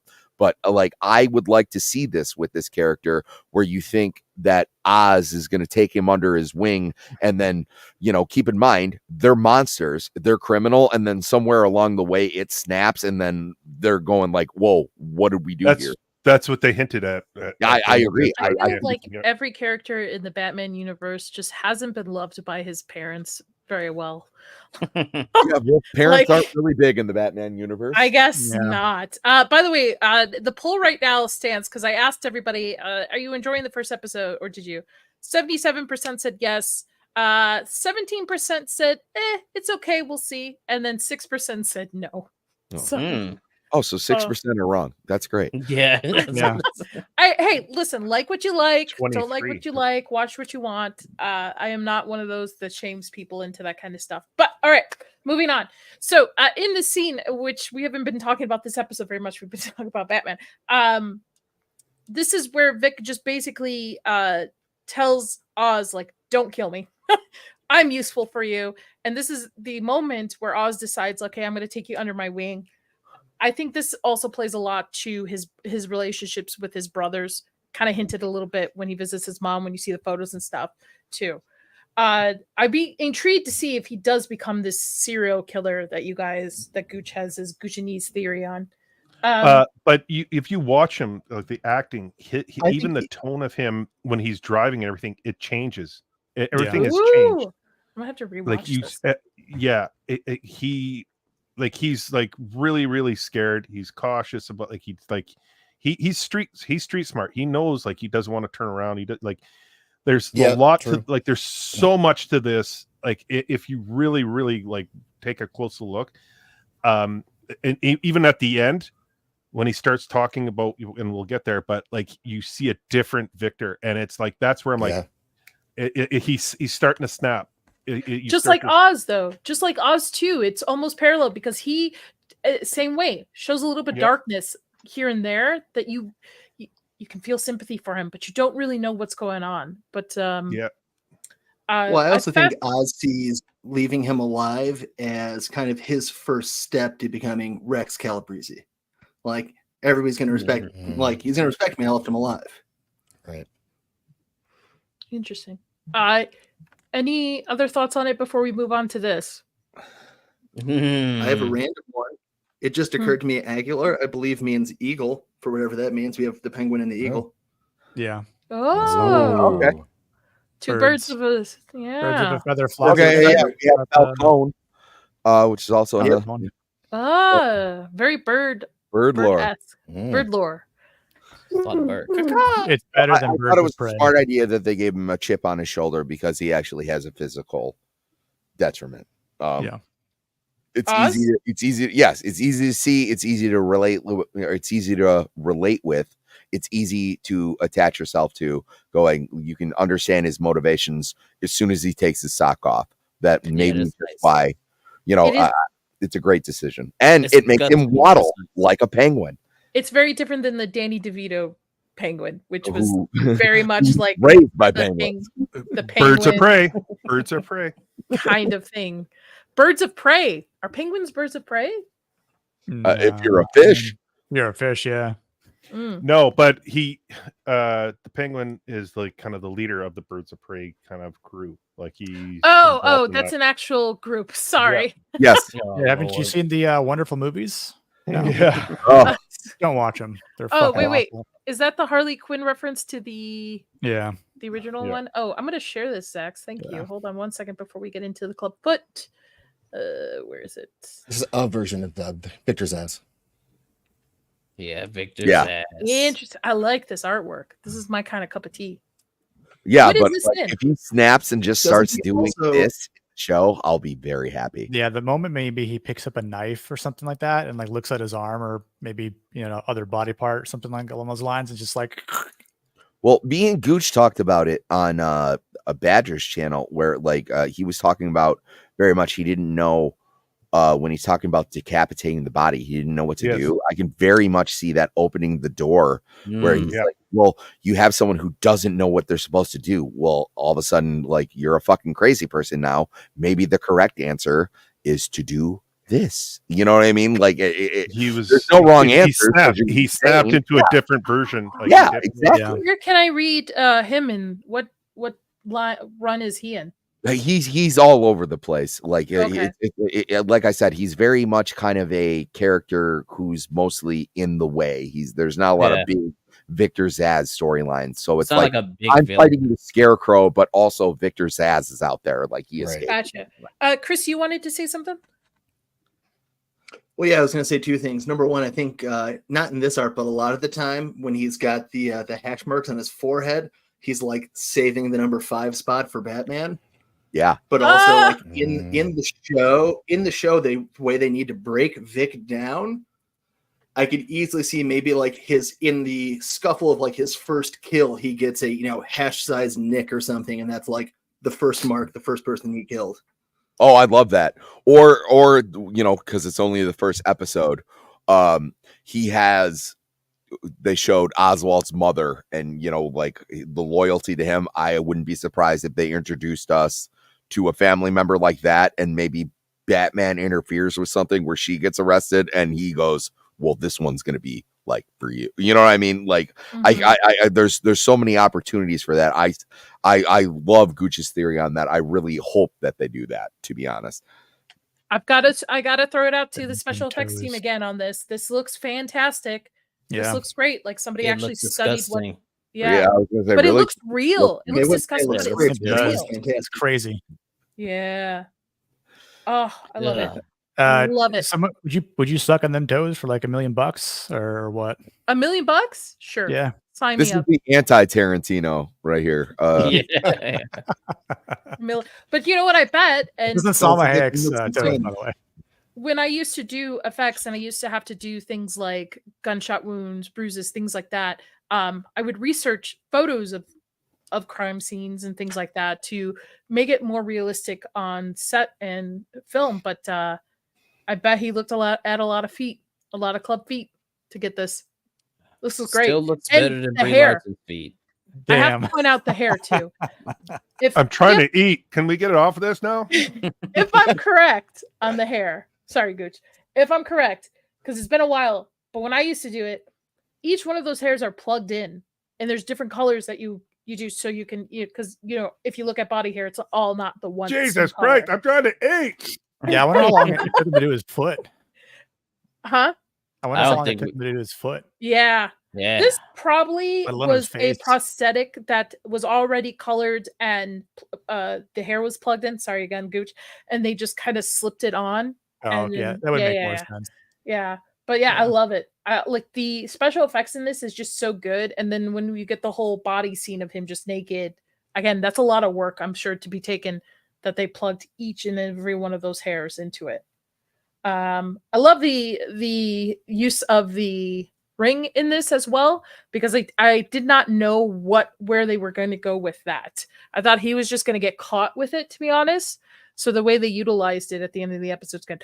Question for the panel: do you think there's going to be a one or more seasons, and will it be part of the massive DC James Gunn reboot?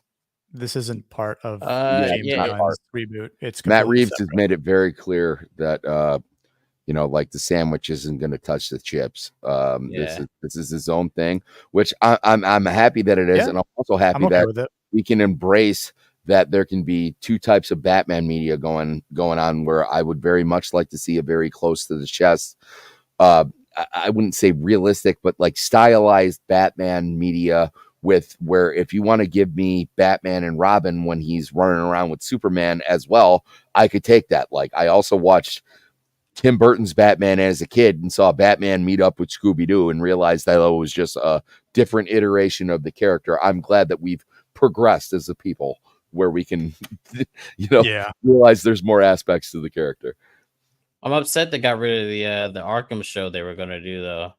Yeah. So they were going to do an Arkham show with all the different villains. That would have been cool. And seeing this, I want to see that. I want to see that.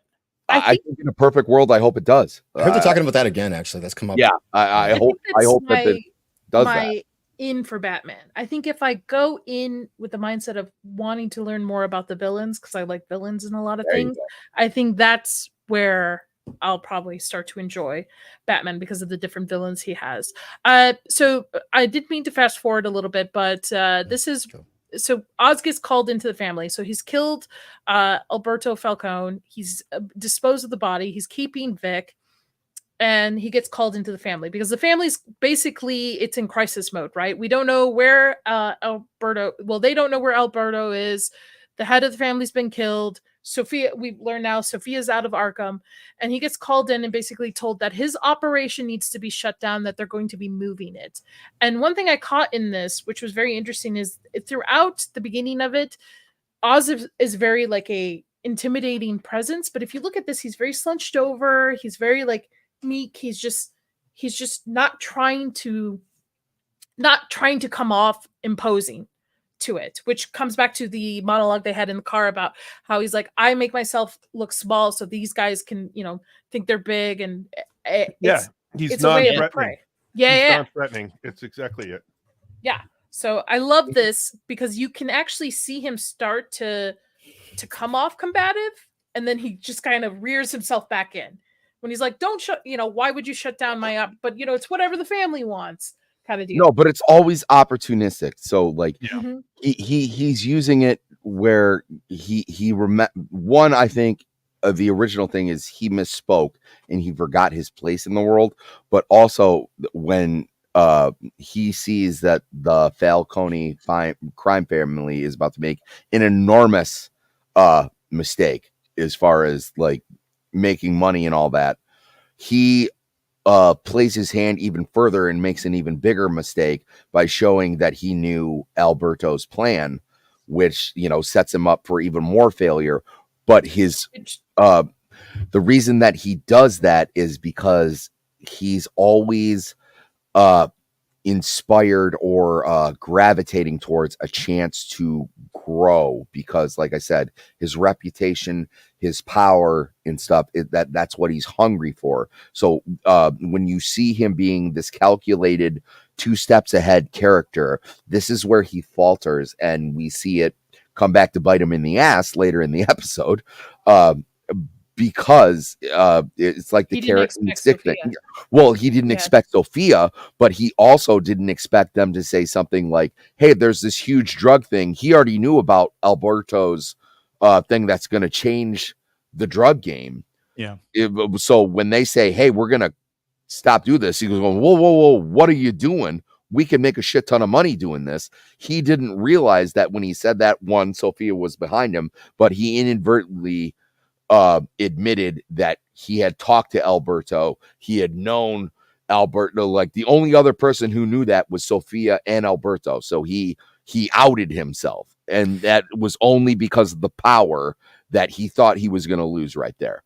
He also Yeah. lied about the percentage too. When he's Yes. when he's at the warehouse, they say 30%, and then he says 70%. 70, yeah. Very Arab of him. Chris knows what I'm talking about. Yeah, no, I do too. Nick, Yeah. you know what I'm talking about? Like, oh yeah. this just costs like, You'll $200. save 80%. I'm like, what? Yeah. No, I'm saving 5%, my guy. I forgot to mention that there's a plot line in this that Alberto was setting up for a new drug shipment that was coming in. Oz now knows about it, and then we later find out the only other person that knew about it was Sophia as well. Which I'm curious also where they're going to go with that. No, go ahead, Nick. Sorry. No, I was going to say I was really curious. I know we haven't talked about that yet, but I'm really curious to see where they're going to go with that. It's going to be Venom. I think it's the Venom Bane. for Bane. Like That's the what Bane, Chris yeah. said. The Bane Venom. That's God, I hope so. And Zax is going to be Bane in the different with those shoulders. spin-off Yes. seasons. I'm working on it. He's just In getting between ready for movie 2 and Vegas. 3. You're That's there, what he's bro. You're getting. there. We all know Zach's already has the Gimp mask. I have several. I got several. You can pick your flavor. This is a great shot too in this meeting where she comes up behind him, and just the presence. If I can find it, hold on, I will find it. Yeah, how slow she walks There. by. Yeah, a lesser writer would have Yeah. had Oswald go. There's someone behind me. Go ahead, Gooch. Go ahead, Gooch. Go ahead. Sammy, you said a couple things, but this is like, yeah, he doesn't know, he forgets his place, but he has a one-up because he has the photos of these guys, right? And Right. that he's going to use to blackmail them with. Yep. So he has no respect for these guys. And he realizes, okay, in order to make my plan work, I have to, like you mentioned, Sammy, that he has to come back and go back to that non-threatening state and play the game a little bit. But he continues to push a little bit more because he thinks, okay, I'm going to swing a big dick here and I'm going to let them know my presence to see where it lands. And he's not getting any respect because we saw that in the speech in the beginning with Alberto. And it's interesting here when he does the same thing and they kind of shoot him down. He's like, fuck this family. I'm going to be running this. I have everything set stage. I love the setup. Like everything about this show has so many layers to it. It's incredible. Oh, no, I agree. Yeah. I think this is the exact moment where he decided he's going to talk to the Maronis. Just the realization that he was going to get no respect. Yep. It was like it's a perfect picture for it.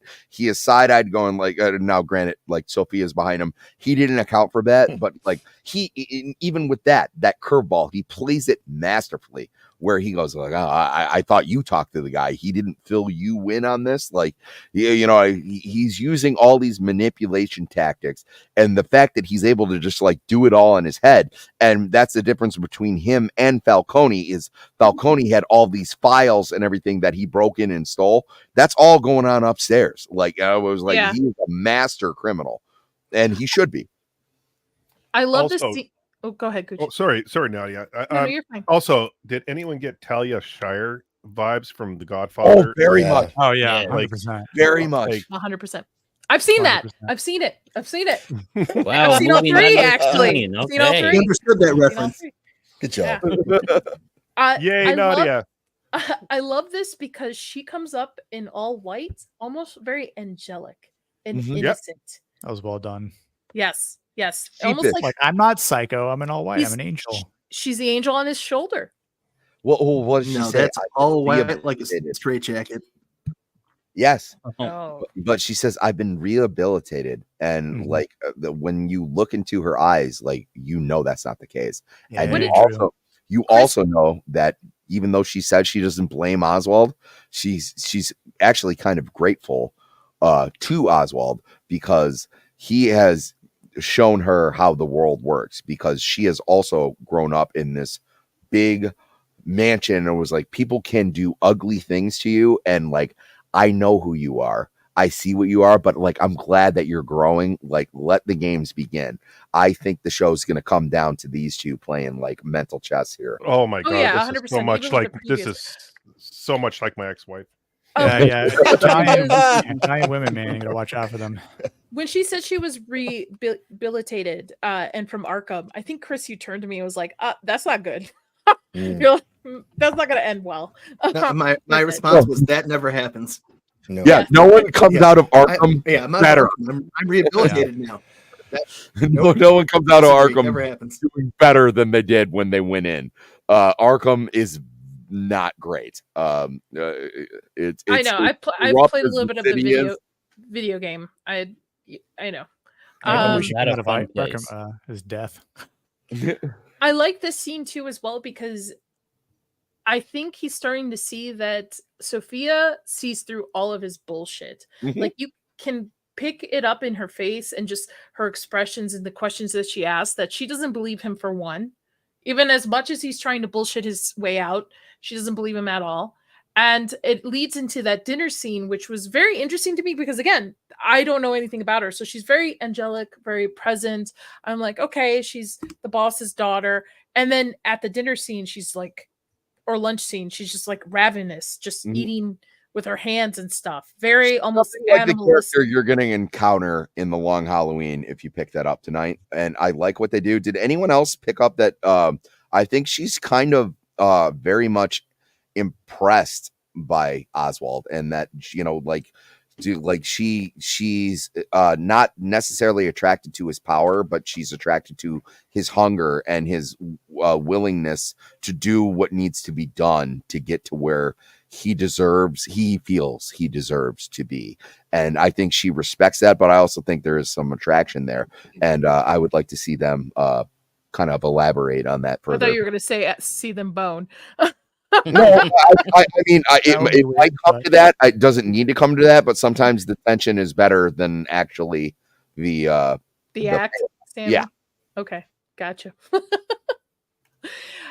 It's almost as if they're both outsiders too here in this. They both are looked at in a different way.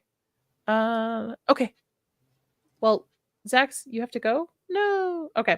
I will be in the chat. I have to go take care of some. Have to go be a Okay. parent for a little bit. So, but I'll be hanging around all night. So I will be here in the chat. I just Bye-bye. priorities, family stuff. Yeah. So thank All you. good, man. Thanks, guys. Thank you for joining Later, us. And See you later, Zax's Zax. link will be in the Hey, when you description leave, below. love Please go letting sub me to go. his channel. His Oh. What's Good Wednesday shows are great, or What If shows. Thank you. I will see you guys Tuesday, and Wednesday. Bye. Yes. See you, buddy. Bye. Bye. All right. Now that What we I lost the think is shoulders. interesting is in her. Sorry, in the costuming here again. I think this is like she's quote unquote like buttoned up her crazy, right. She's got this tightly taut neck scarf. I think we're gonna see as everything starts descending, right. The hair is gonna come down, the clothes are gonna darken, we're gonna get more flowy. I think we're gonna see some cool costuming there. But I agree with Sammy. There's definitely a level of respect there that ends with, and it's a shame I'm gonna have to kill you. Yeah, no, there's always, in every good Batman tale, there's a dichotomy. So and one with the scarf and everything, I 100% theorize there's going to be some sort of crazy scar or Ooh, that's a good on call. that. But I also like even at this dinner, there's the white versus the black on that, and usually what you'll find in That's very Batman good. is the black is the good and the white isn't necessarily. So like people like you'll see more guys like the villains wearing white and stuff like that. So like Batman is like the hero in the guise of the demon, and then Joker's like the demon in the guise of the carnival. So you see this juxtaposition of themes that you think but they come to clash, and like this is a perfect still for it. She's whispering into his ear like, hey, I know all the bullshit you just fed me at dinner, but like I know what's coming. You know what's coming. Like this is House of the Dragon season 2 should set up some stuff. So they just did in one line what House of the Dragon arguably did in 4 episodes, 4-hour-long episodes where, And you know, nailed it. yes. And, you know, I'm hoping there's going to actually be some comeuppance with this and you're going to see some payback with this, but she's on his shit. She's on him like a fly on shit. She knows exactly the game he's playing. And she knows that because he dicked her over earlier on. And she even tried to say, hey, don't worry about that, because you don't want him to be on his toes. He's a very smart guy. So you want to disarm him as much as you possibly can. And he knows that as well. You know what I mean? The whole thing is just uncomfortable. It's tension. It's some of the best shit that I've seen on television in 5 years. And I'm so excited about it. That is just good acted, well written. Sammy, please just start a Batman channel for fuck's sake.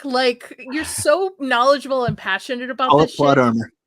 Yeah, call it plot armor. There you go. Yeah. I'm serious. You're That's so pretty passionate good. about this. I'm trying to keep it under a 4-hour stream for It's the best. okay. It's okay. We're halfway through the episode. It's okay. It's okay.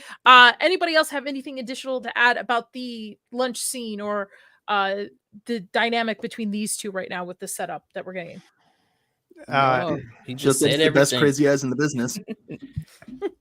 I was gonna say the other civilians at the restaurant, which is like a fine dining restaurant, right? It's not some cheap place that they're going to, right? She's getting the dirty martinis with Also, she 3 picked up the olives bill, and too. right. Yeah, it's probably some 5-star restaurant that they probably went to, and because you look at the other people and they're look a little bougie, that they're freaked out by her. So it's they can't believe it's them, and she makes some comment about it when they're sitting there. I think it was right after she started eating her food with her hands, but it was just a great way to kind of build the dynamic between the two of them. And yeah, I agree with what Sammy and Chris said basically. So I would compare this to the Pacino De Niro conversation in the restaurant in Heat. Never seen it. Okay. Yeah, Reference I movies like are that. small. I didn't even think about that. Yeah, well, you know each other's role, and you know you can't trust each other, and you're just throwing things out to get a feel of what exactly they're thinking, and it's mind chess. It's that cerebral ninja shit that they're playing against each other. It's incredible writing, incredible dialogue, and amazing acting. Yeah, and another part too, and things that shows are severely lacking in.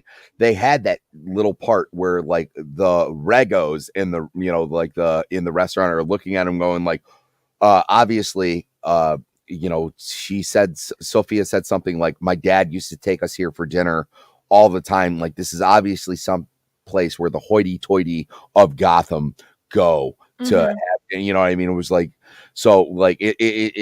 like a status thing. So they're looking at it, was oh my God, wasn't that the girl who's in Arkham?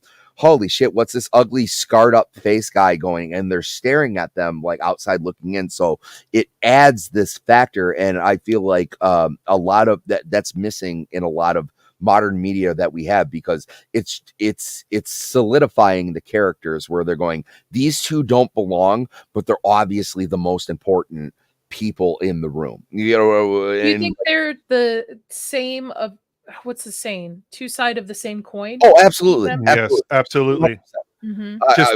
Just different lives. Yeah. Just it's but the both are contrast, outsiders, right? black sheep, privilege, family. Yeah. privilege, grinder. The only difference is we know that Sophia is a complete fucking psychopathic killer. We don't know that about Oz. What are you talking about? She's been rehabilitated. No, yeah, but they're also showing it here where they're trying to humanize him even more by going to visit his mother right after. I disagree, Sammy. They know Oz is a killer. It's just. Oh no, I'm not arguing he's a killer. I'm saying he's not an unfeeling killer. I get the feeling that Sophia is. Okay. Now this part right here, this is how much.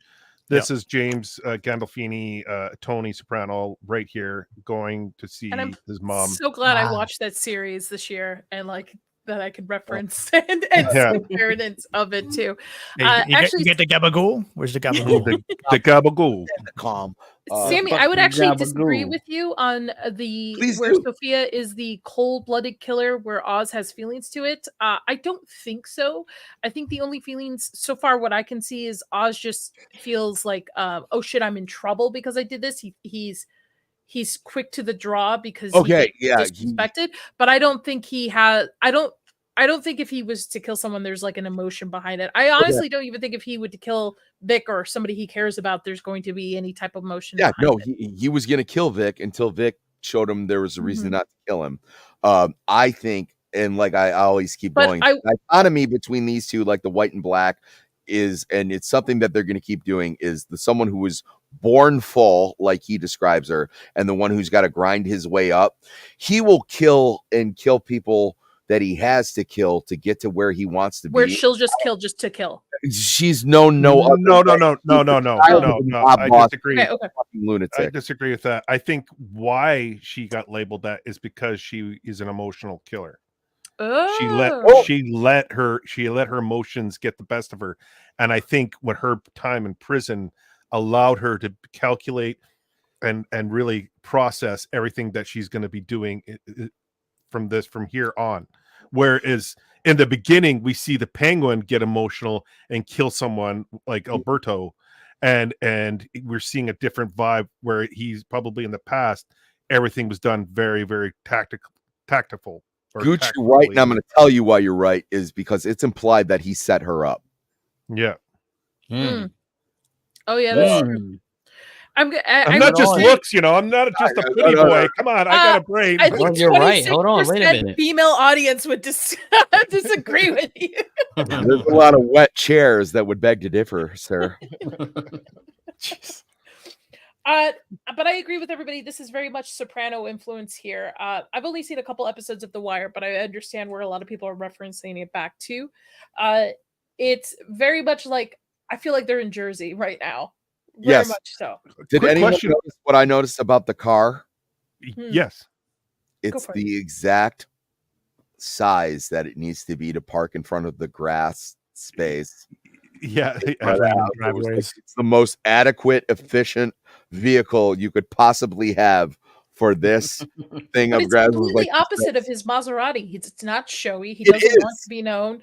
That's how safe he wants to keep her. So, like, this is how inconspicuous this vehicle is. It was like it doesn't protrude any way over this exact part of grass. I was like, it speaks volume visually, which again, we don't see things like this in like regular television. Like, someone thought about this. I'm telling you.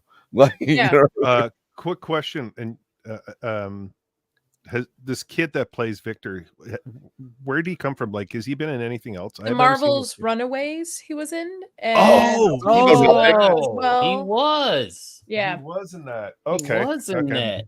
Okay, I knew his face looked familiar, man, but I didn't know where it was from. Shit, I forgot. I never watched that actually. Everybody forgot about the It's Runaways. terrible. Yeah.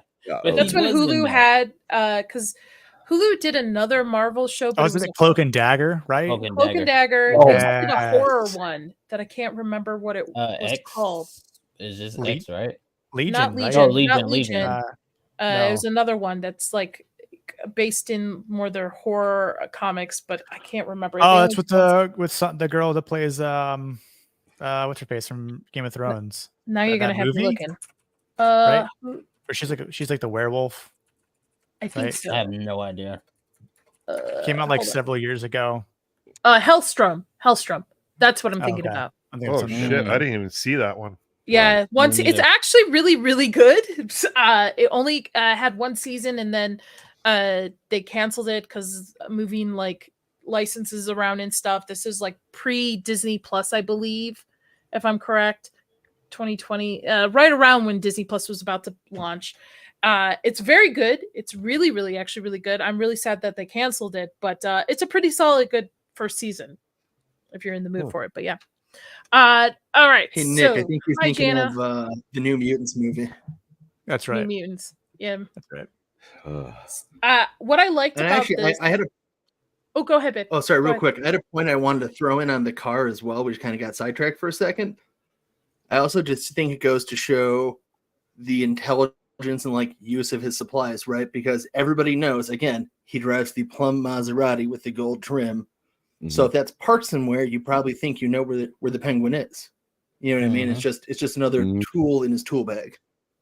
Yeah, no, but I'm saying, like I said, this is a great thing for this. It was like it's just enough where it's just covering that thing around. It's the most inconspicuous vehicle.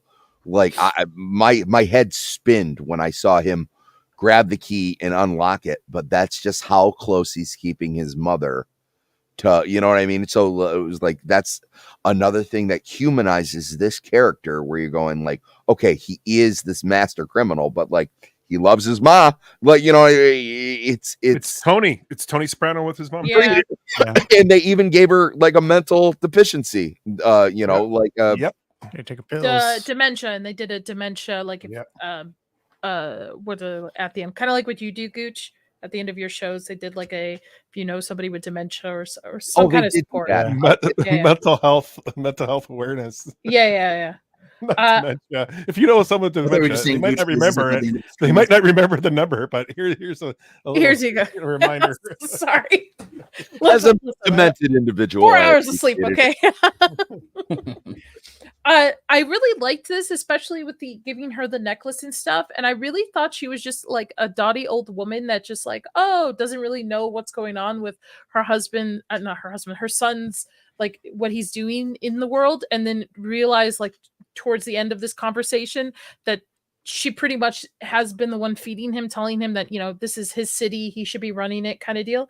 Is this lore from the comics? Is his mom ever brought up in the comics or his past? His parents, like I said, usually for the most part. Oh, didn't they give him away like he was deformed? That's sorry, that was the don't talk about that one. For the most part, the only thing they got right is that Oswald comes from an aristocratic family in Gotham. They are an important family, but they're not as important as the Waynes. So Oswald always has this chip on his shoulder. But I also like exactly what you're talking about is you get this feeling of how this character is going to go one way, and then just like kind of how dementia is, you get this moment of clarity, and she shows you the fucking tiger that she raised her son to be, where she was like, "What, you little pussy boy?" Dude, that was hilarious. Oh my god!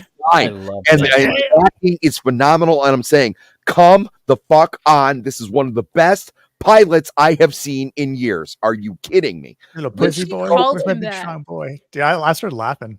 When she called him that, I felt bad for every single. Kind of uncomfortable. Yeah. I felt bad for every single man I know that probably grew up with a mom like this, who like you're gonna be.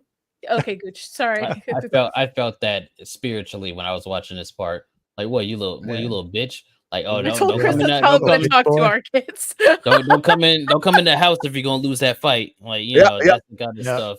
Now, my mother was very nurturing, but I can tell you the most amped up I've ever been in my life was like times where she actually kind of gave me a talk like that. So like, are you really going to take that line down? Is that how you're going? Is that the boy I raised? And it was like, and you see this doddering old woman, and immediately she is a predator. And I don't mean predator like in a P. Diddy way. I mean a predator like a fucking jungle cat, where, you know, like you see this is the person that raised Oswald Cobblepot. And like he is a product of his environment.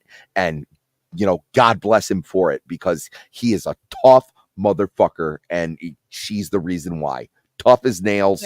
And it was like, and it's really what the whole scene has to be 3.5 minutes tops. Not that long. Yeah, not that long at all. I would be very curious to see how her character develops over time with this season. I kind of want to see where significant. Really? Because I really want to see, because obviously it's very interesting, because again, with dementia, you're gonna have, in a sense, kind of like split personalities, right? So you're gonna have when she's not remembering things or knowing where she is to now. And I would be very curious to see past views of what happened as him as a child, and like how did she behave. Here's my thought with this. Yes, you're gonna see her become a significant part of the series, and then you're gonna see not spoilers, but my theory, Guccini's theory, that Continue. the war of the families that are going to happen, and he's going to be somehow he's going to be in the middle, just sitting there watching and taking over with all the aftermath. But someone is going to fuck with his family and kill his mother, and that's going to really, you're going to see the Penguin really turn around. And see, I'm the opposite. I'm the opposite, and the reason I am is because of the we haven't gotten to it yet. Is the torture scene where he had Alberto in the trunk. I think she's going to be like a blaze of glory type thing, where he's going to be in a winless situation like the Kobayashi Maru. And then she's going to be there, and she's going to be doddering, and people aren't going to know what to do it. And like, all the while she has a bomb strapped to her chest, and she's going to take out the two problematic characters in the thing. That would I make disagree sense, with both of you.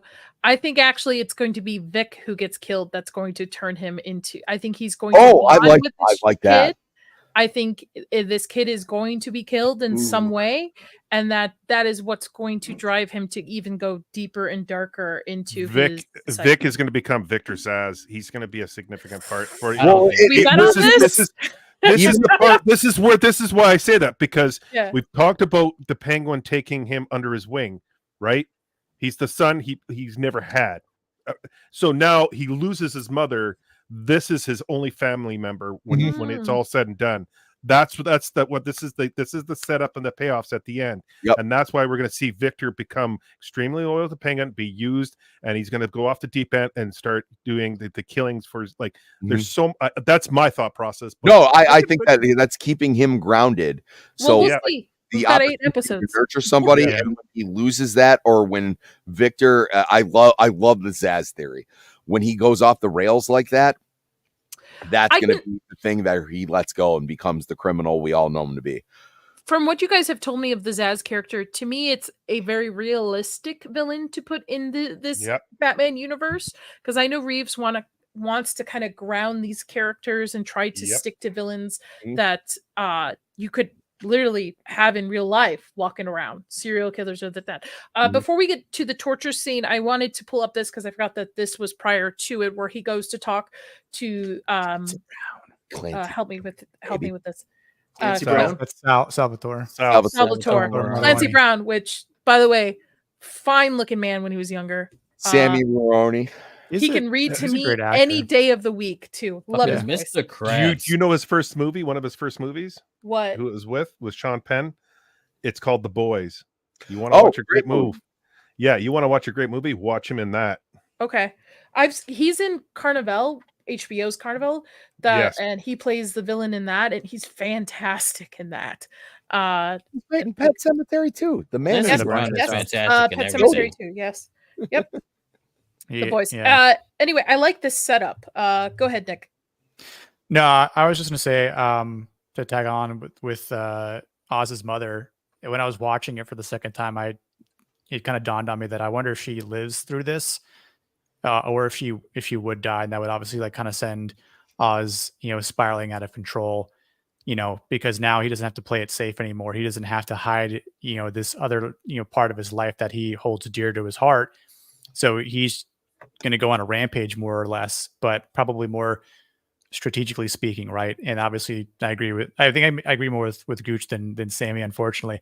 But like I do think it makes more sense. But I think with Vic being his only quote unquote family now, that Oz has no choice but to shoot for the top and to take over and start playing 4D chess basically as he has been all along so far in this universe. But I mean, we see it right here, right? His whole point of visiting Sal was to continue his chess game, and Sal falls right for it, and he doesn't really believe him at first until the ring comes out, and that blows Sal's mind. After that. Yeah. What's that? I don't even think he believes him after that, but like it at least gives gravity to what he does. Totally does. It's a whole new chip in the continuation. No, I just think it makes him angry because he's going, the Falcones were flaunting this. I think now it's more, you get back into like the gang violence mentality where, they were doing this. This needs to be answered for. And he sets them up with what happens in the torture scene, where now it makes it more plausible for the Maronis to have answered for this, because like, if you didn't notice, they cut off the ring finger on the body. Yeah. So like, he's setting him, he's falling into place. Yes, he set up a family war. Yeah, he's Yeah. starting a family war, but like, I still, at the end of me, I think Sal Maroni thinks that Oswald is full of shit, and he's I not. actually you could agree you with could Sammy totally on this see because that. in the mob mentality, if somebody is if your loyalty is for sale, more than likely you're not going to be able to trust him. I agree. Even if with the ring, he's still not going to be able to turn his back on him. One thing I wanted to add to you, Nick, with the mom, I know we're kind of backtracking a little bit. I actually now agree with all of you because I can see Sophia finding out that Penguin killed Alberto and then taking his mom, kind of like a tit for tat. Like, you killed my brother, I'm going to kill your mother.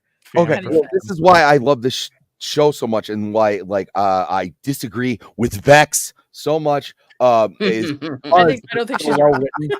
Everything that we just posed is not only do I find plausible and could happen in this, like, there's also things to back it up where you're going, oh, it happened because of this, oh, it happened because of that, and now I'm guessing these things. I'm actually having these gears, you know, knocking the dust off them, and they're spinning in my head, where I'm going, no matter which route they choose, they've already laid the groundwork for it to be well written. Yes. Yeah, totally. And by the way, I love the fact that the ring comes back here because, again, like I said earlier, that I did not know where he was going with the ring. My assumption was, oh, he's going to be caught wearing it, and that's how they're going to find out that, you know, he killed Alberto. So this is a unique way of starting a family war. This is very unique. This is very well written on it. So he leaves, and I believe Sophia sees him as he's trying to go back to one of the headquarters or safe houses, or like what would you describe this? Just like where Alberto was, right? Because he initially told Sophia that, oh, he's probably out on a bender. We know he's a drug addict. He's probably out on a bender. Yeah, go check out his place. Go see, you know, for yourself. And she sees him. By the way, I'm not I am Sicilian. I'm not that well versed in Italian. If someone could tell me if Peregrinito or Peregrine is like the Italian word for penguin, I would believe you. I loved that it kind of like mirrors that. Like, I saw that and I was like, oh, I saw Penguin's place. But yeah. I don't know. I'm not Sicilian. Gooch. It's been such a long time since I've talked any Sicilian. Like, I know English is hard for you too. So actually, I mean, I'm when's Roman. the last time you brought up a penguin? I'm Roman, so just actually south of Rome. Anything north of the Po is But shit. that word actually means it's a peregrinator. It's a traveler or wanderer of a bird. Oh, okay. So there is an avian aspect to it. Yeah, there's like, I mean, just kind of looking at the definition of it, but yeah, voyager, traveler, cruiser, wayfarer, rambler, rover, pilgrim, that kind of stuff. So, I mean, I guess it's kind of interesting that it's over his head, you know? Yeah, because he's literally doing that. He's okay. Well, something that is very on point for the penguin is that he usually gravitates to things that are avian related. So like, in a moment of desperation, his one place that he's immediately going to go to is something that has to do with a bird. It's stuff like that. Like, that is fucking great. Well, there's a club from the animated series. Two people were talking at once, and one of you were roboting. I didn't hear what you said. I think, Chris, were you talking? Oh, I was just going to point out that it could also be like peregrine falcon, like Falcone. Oh, awesome. Like the falcon. By the way, this is a very clever. Sorry, that was all. Please continue. Sorry, Nadia. I just thought of this. I hate to interrupt again, but it's probably. I swear it's not going to be like this for the entire show. But there's just so much ground to cover. A great way that I would describe Maroni dealing with Oswald in that scene is Jamie Lannister, where it doesn't matter what you do, you'll always be the Kingslayer. Like, you'll always have that moniker on you. So like, there is no trust is even if what I think you're telling me is true, it's like the scorpion, the frog. Like, you knew what I was before you picked me up. Like, there's always going to be that thing where it was like, I know who you are. There's that bullshit. Honestly, loyalty is a big thing in the mob culture. So for your Yeah. loyalty to be easily bought, you're no matter how much you try to redeem yourself, and Mhm. No, it's a big thing with different. Italians Yeah. in general. Yeah. Like, I cannot too. confirm. I cannot confirm or deny any mafia in my family. Neither I can can. I. Listen, we're Yeah. just a different type of brown, okay? Yeah. Right? I Oh, go ahead. Rhode Nick. Island. No, Oh, my family knew people in Rhode Island, but I love this. Keep it I at thought that. this was so clever when he was trying to hide, and I was like, "Where?" Okay, so he went. So we're gonna get a chase scene through this crowd, and then he pops out of the trunk. I was like, "Man, I'm gonna Yeah, that write was this cool. down. So if I'm ever chased, Mhm. this is where I'm Yeah, but Definitely caught also me off guard. he's willing to debase himself yeah. to survive. You know, Kata, go ahead. What were you gonna say? No, I was just gonna say it definitely caught me off guard because I thought he was gonna take off in the crowd as well, and he popped out of the trunk. I'm like, that's clever. All right, man. That was smooth. That's yeah, no, gotta it's hurt the with his smartest thing to lip- do. his foot too. Yeah. He's a very mobile clubfoot person. Very He is. mobile. He's very spry for I think a there's cripple. certain scenes that Colin Farrell forgets that he should like slow down a little bit, dude. Like, No. I don't think disagree so? with that. Yeah, because like the epinephrine's going through your body, like Yeah. you're in fear. You, like oh, everything. okay. You're Okay. You're not pumping. thinking about it. yeah. Yeah. No, but I'm saying, but even this gives you a hint into the mind of Oswald, where he's baited everyone. He left the door open. He parked in front of a walkway, and then he goes into the trunk. Not because like, oh, he wanted to make a getaway. It was like, it's the most convincing way for you to assume that he has gone one way. That's why I think what's going to happen with his mother is going to happen. Where I think they're going to have him cornered. They're going to think he's there, and his mother is just going to be there, like in Breaking Bad with the old man and the bell. I think it's going to be very similar to that. Yeah. I like this too as well because it sets up for the audience thinking that he's going to get away, and then he eventually gets captured in the same way where he I forgot, either pushes this guy or shit, and he gets run over by a Gotham City bus. Stabs him in the eye or something like that with the Yeah. in the head with the air freshener. That was in Yes, his car. That which was cool.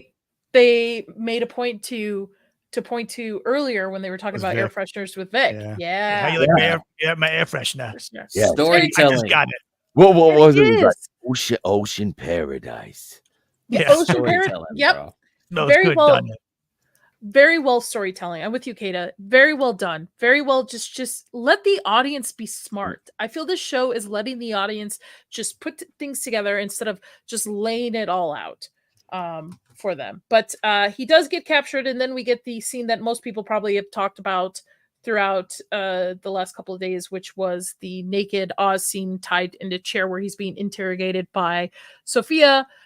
Basically asking, like, what happened to Alberto? I don't believe your bullshit kind of deal. And this is fantastic. And again, I have to shout out those special effects team for this, man. Creator for this. Looks so good. So There was- realistic to me. Go ahead. Beautiful.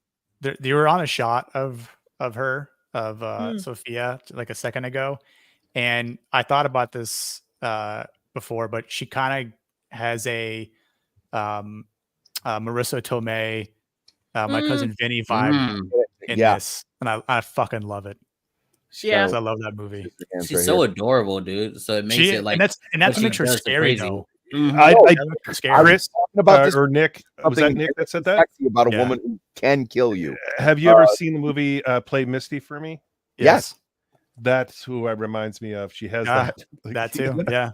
Yeah, It's- no, it's so or what do you call it in Misery? Like, well, there's something that's there. There's like, Nah, she's freaky from the start. yeah, Misery, no, but I'm also saying there's something inherently crazy. Not like when you see like Black Widow do some crazy Krav Maga shit on some guy, where it would actually be more like jujitsu, where you're doing like these locks, you're taking them down using your body weight, but you're using your feminine like mind to I wouldn't even say it's a feminine mind here, Sammy. I think honestly it's just a tactic of a prey to look small and a Yep. predator to look like a Yep. prey.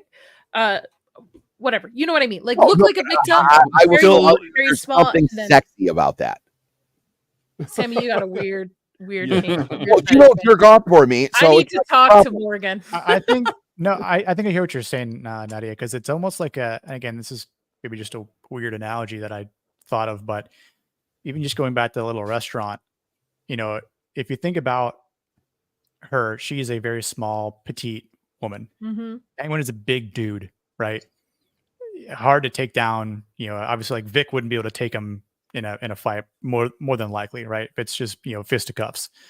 But a falcon is not a big bird either, and yet the falcon will take down prey bigger than it, prey more dangerous. Like a snake, big ass snake. You know what I'm saying? Yeah, like, and the falcon has no problem doing it, right? So, I mean, I feel like it's sort of that weird. I hate to use the term, but bird of prey.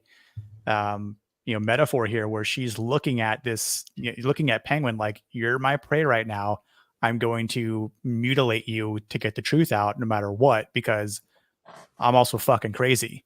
So that's perfect. I agree with you. I also think it referenced back to his statement in the car where he says he himself tries to look small so that he doesn't come across intimidating. So she's doing the exact same thing. Yeah. As a penguin would compared to a falcon, but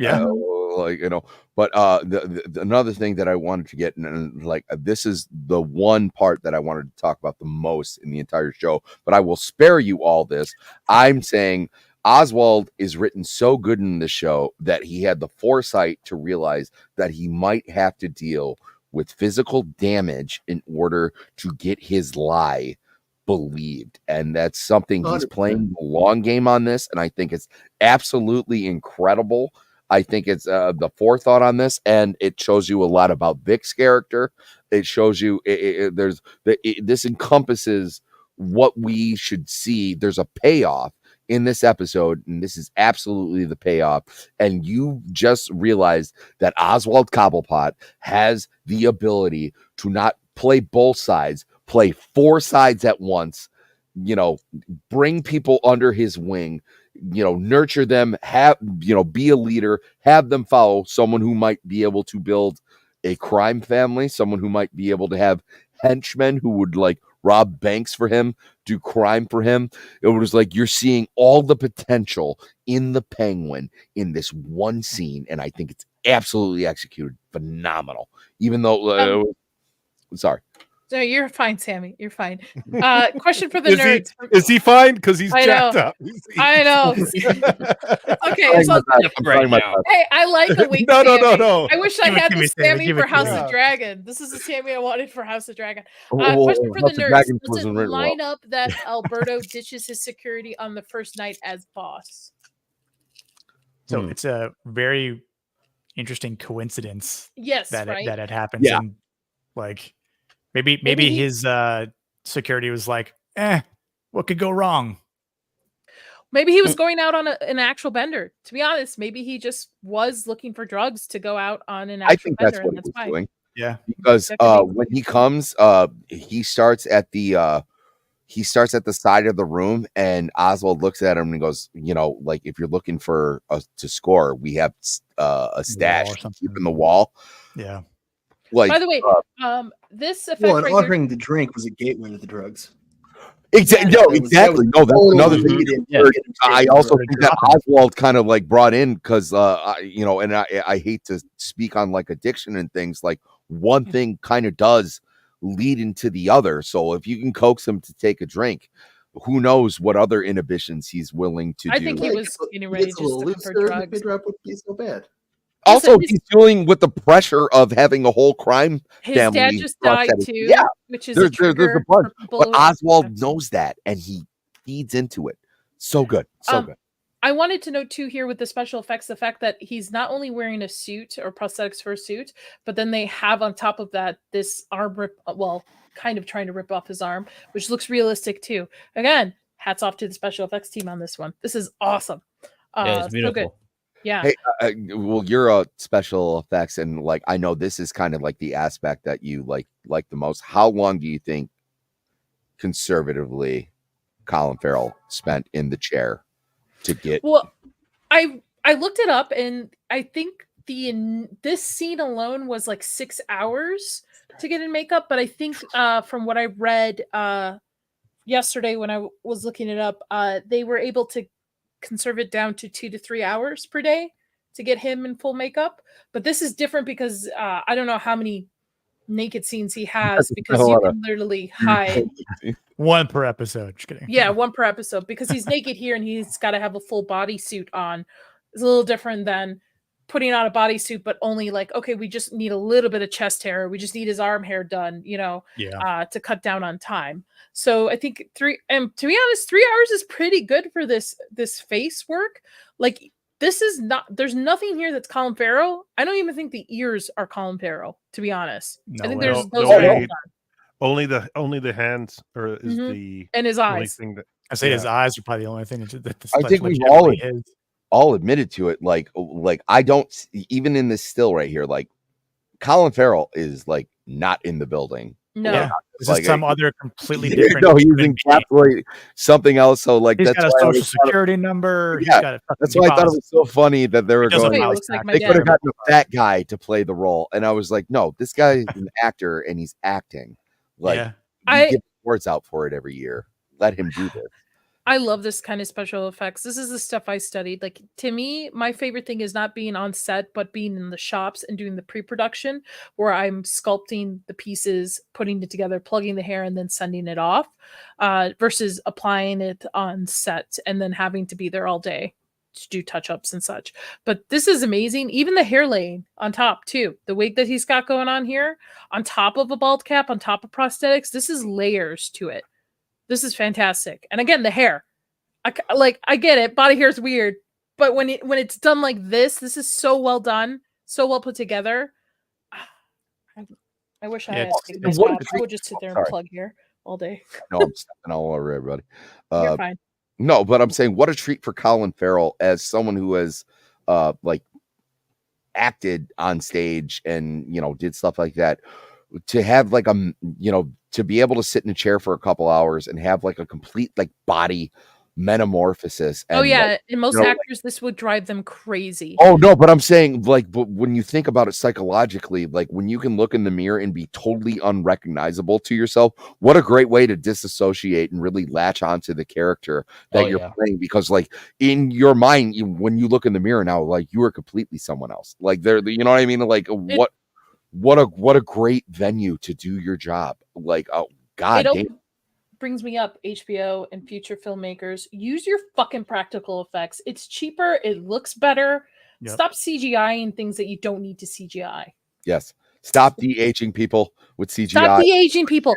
Honestly, it would be better if you got somebody that looks very similar to the actor that you want on screen, and then utilizing prosthetics to turn them into that person, versus de-aging the actor. Or, oh my god, a little bit of makeup and like maybe do some recasting. Like the MCU should have been doing forever, is like have other actors take a shot at the role like James Bond has been doing for years and years and years. Like, why are we just stuck and handcuffed to Robert Downey Jr.'s Iron Man? Why are we stuck? Like, Batman is a great example where you go, well, I feel like Val Kilmer's underrated, but I really like, this person doing this person doing that. I'll tell you why, Sammy, because Batman has always been somebody else in the IPs and stuff, but Iron Man was not a well-known character, at least to the normies. I'm not talking about it. And it was Robert Downey that took Iron Man to be number one in Marvel's like characters and stuff. Okay, and Batman was drawing Tony Stark to look like him. When Keaton did it, like there were. I know, but I'm saying like you can have different Batmans because most of the time they're behind a mask, but with Iron Man, there's also an aspect of him not only being Iron Man but being Tony Stark. You really just need to in for Batman. Yeah. All right, fine. All right, moving on to the end of this. We're almost there, guys. I promise. To the end of this. So basically, as he's being tortured, Vic sends a car with Alberto's body in the trunk of the car to kind of mimic the fact that Penguin didn't kill him. The family did it. The other family did it as payback. So this starts the war between the two families. And then we get a scene at the end where Vic and Oz are bonding. Vic is telling him like, "Hey, I couldn't cut off the head. I'm sorry. I was trying to figure it out." And I can see Oz concerned here, almost like a dad or a big brother and stuff. Like, "Hey, it's all right. Don't worry. You'll get there. I'll help you. I'll take you under my wing," kind of deal. You'll be better at cutting guys' heads off when I'm Yeah, done. you'll be better in a few there. There's a learning curve. Practice. Practice makes perfect. But what I want to know, so it's like that old phrase, like best laid plans of mice and men, because he didn't follow Oswald's instructions to the letter. Is there going to be something that they notice later on that's going to give it away? Because that's cheap writing. I don't think so. I think I don't know if it's cheap writing at this point, because like like it surprised us. It got one over on this, and you got this guy that you're, I guess, like nurturing and trying, a protege, if you will, and all of a sudden he's not following directions in something that is absolutely crucial. You're willing to put your life on the line to do it because they made such a big deal that he didn't follow his directions. I'm just wondering if there's going to be some sort of like clapback with that. I don't think so. Because again, I think that's an easy storyline to kind of write out to circle back. I think this season is going to be set up where we're really not going to know where things are going to go, and that's going to surprise us. And I'm with Gooch. I think there's definitely layers here that on a rewatch will start to come to surface. I actually think so far from what I've seen in this first episode that this is a very rewatchable episode. Like and you'll catch more things as you're rewatching it. But it ends with them bonding over some slush puppies. Some mixed, which all the flavors. They already I did that as a kid too. They built it up. You gotta set the scene properly here, because what you actually have is after Vic's first real day of like hardcore mobbing, Penguin takes him out for a suicide. Holy shit. I didn't even think that's great, Chris. I also want to point out something too on this, and then we'll get final thoughts. But it's the end credits are fantastic too. The song, the music that it utilizes to is great as well. And again, to me, this is not a Batman show. To me, this is just a mob show that's really well written. Batman aspects to it. We're not going to have Batman in it, but holy shit, if I went to somebody and said, "Hey, watch this show, you're going to really like it. It's really well written." You really don't have to have any Batman knowledge to really get into it. Yes, there are Easter eggs. There's a little bit of layers that you might not understand, but I think this is just so well done so far. There's something else I want to say about the interrogation scene. Yes. Of all the things that she could have done to Penguin, right? I mean, there's, thousands of ways to torture someone. And this is something that we really haven't seen with taking fish wire. And just, regardless of who the person is, like anyone here in this panel, like if we were to take, hanger wire underneath your armpit, right? Especially if anyone has tattoos like on their ribs or anything like under their arms, like that shit hurts. It's sensitive.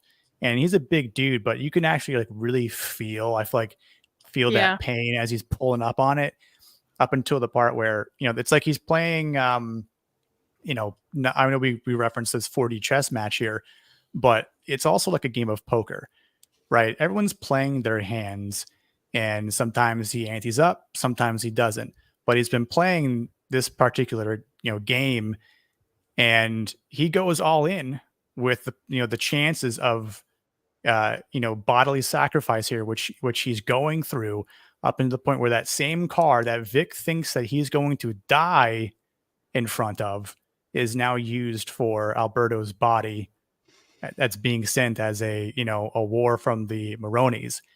And he has this smile, this grin on his face as he's sitting there by himself so no one can see it. And he's just like, yeah. Yeah, I love it when a plan comes together. Oh God, I like that analogy. I like that analogy. He played the poker because he's been playing extremely conservative all throughout the game. Yep. And then at the final sit down, at the final push, all in, he's bluffing. He's bluffing his way through it. And I really like that analogy. No, I like the fact in this torture scene, she goes, I'm gonna clip your wings, and he smiles at her and goes, "Joke's on you, bitch. I'm a bird that can't fly." Yeah. And I That don't was know so if he well actually done. thought it that way, Sammy, but interesting. I think a very strong episode to start this series out. I was very pleased and very surprised by it, especially because I'm not a huge fan of the Batman. I think it's a little too long. I think there's a little bit of editing that could happen to make it a little bit better. But on that note, we're over the 2 hour mark. I'm going to let everybody kind of give their final thoughts on the episode. Gooch, I'll start with you, my friend. For me, this is a 9 out of 10. I know a lot of people don't want to give like a 9 right out of the gate, but You this give is a what 9 you out of want, 10. Gooch. I don't give a shit. I'm giving a 9 out of 10, maybe even a 9.5.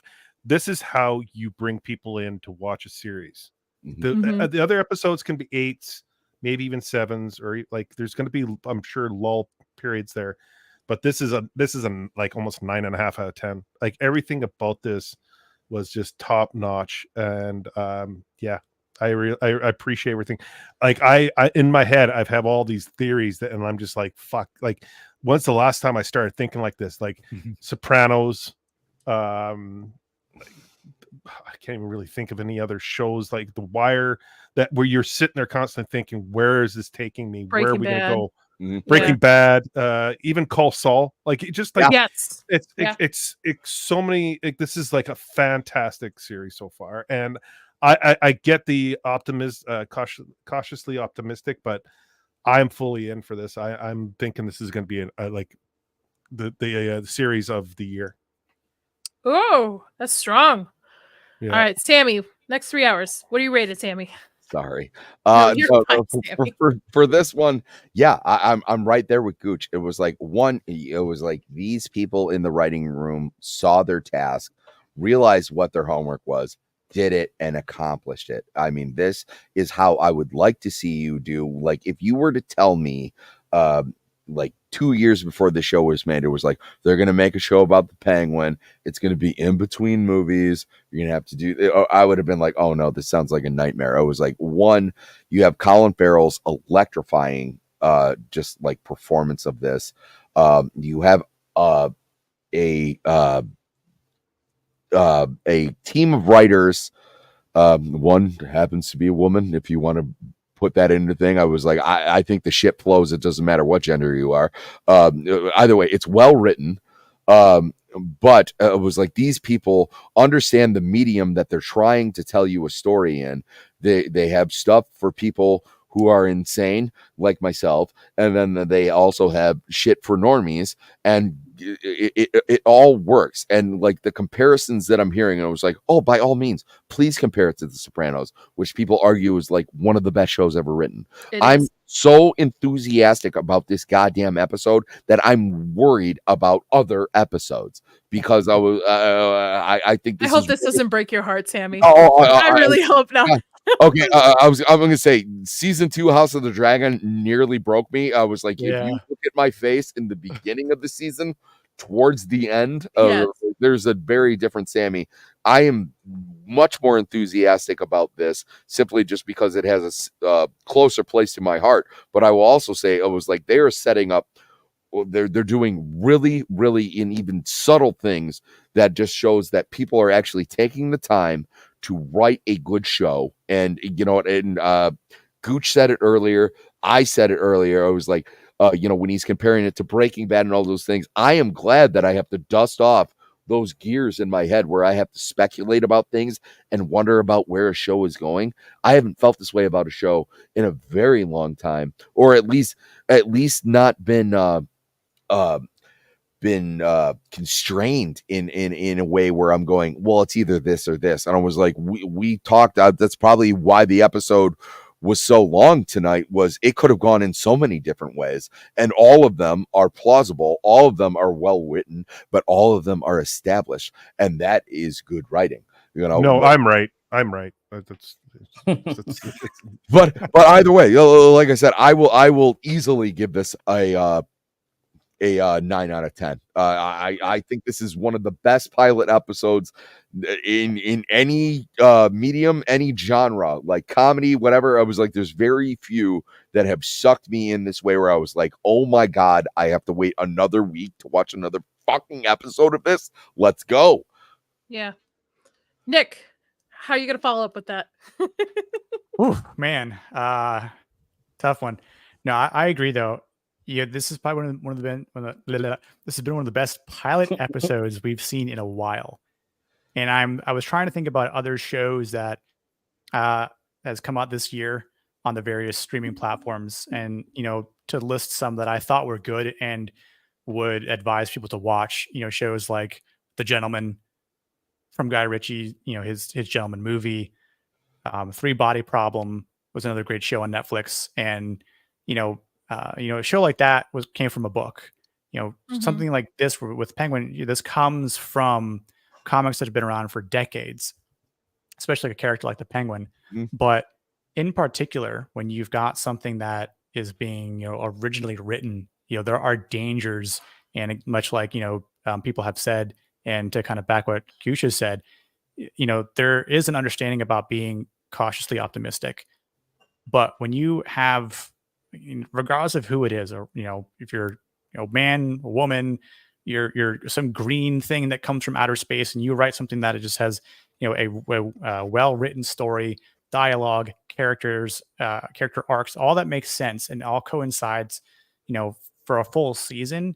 That's when you look at other shows, as we've all mentioned this the last 2.5 hours. But yeah, I'm stoked just to kind of see where this plays out. I think if this does have a great rating overall, between going from like I'm going to give it a 9 as well, but let's just say every episode, if the lowest it drops is to like a 7, that's still pretty good in like the median of things. Especially when you're comparing it to other big shows on HBO. Like, I would love nothing more than this show to hit its numbers about being viewed in different households, the hours that go into it being watched, the nominations that it might get at the end of all things. I think already put Colin Farrell up for an Emmy. He deserves it. Absolutely. And I think the show, I would love nothing more than to see the show beat out House of the Dragon for I think it will. For a best show. But and Rings of Power. Oh god, fuck that that's show. That's a low bar Yeah. to trip over. Yeah, or any, that bar so any high of the you could other, trip over it. or any of the other Disney Plus shows that are just dog shit too. So we'll just throw all those in a dumpster Yeah. fire. And but you had limitless opportunities, and out of all of that things where, like I said, there's plenty of iterations of the Penguin, and the fact that you decided to knuckle down and give us this, I couldn't be more thrilled. I mean, I totally agree with you, Nick. and people doubted it at the beginning No, too. I doubted. People doubt it. Yeah. I thought it was going to be. shit. I was skeptical. I was holding my breath. I was just like, Yeah. okay, let's do this. And Yeah, I was like, you're an shit, we're Olympic gonna be tied swimmer. for 8 more weeks for a show, because I remember halfway through House You of Dragon, will- I was like, you will be. I will be. I was Don't like, me. I was Yeah, like, no. oh no. Because I remember halfway through House of Dragon, I was like, the only reason I have this stream going is because of you guys, because I love talking to you guys and nerding out Yeah. with you guys.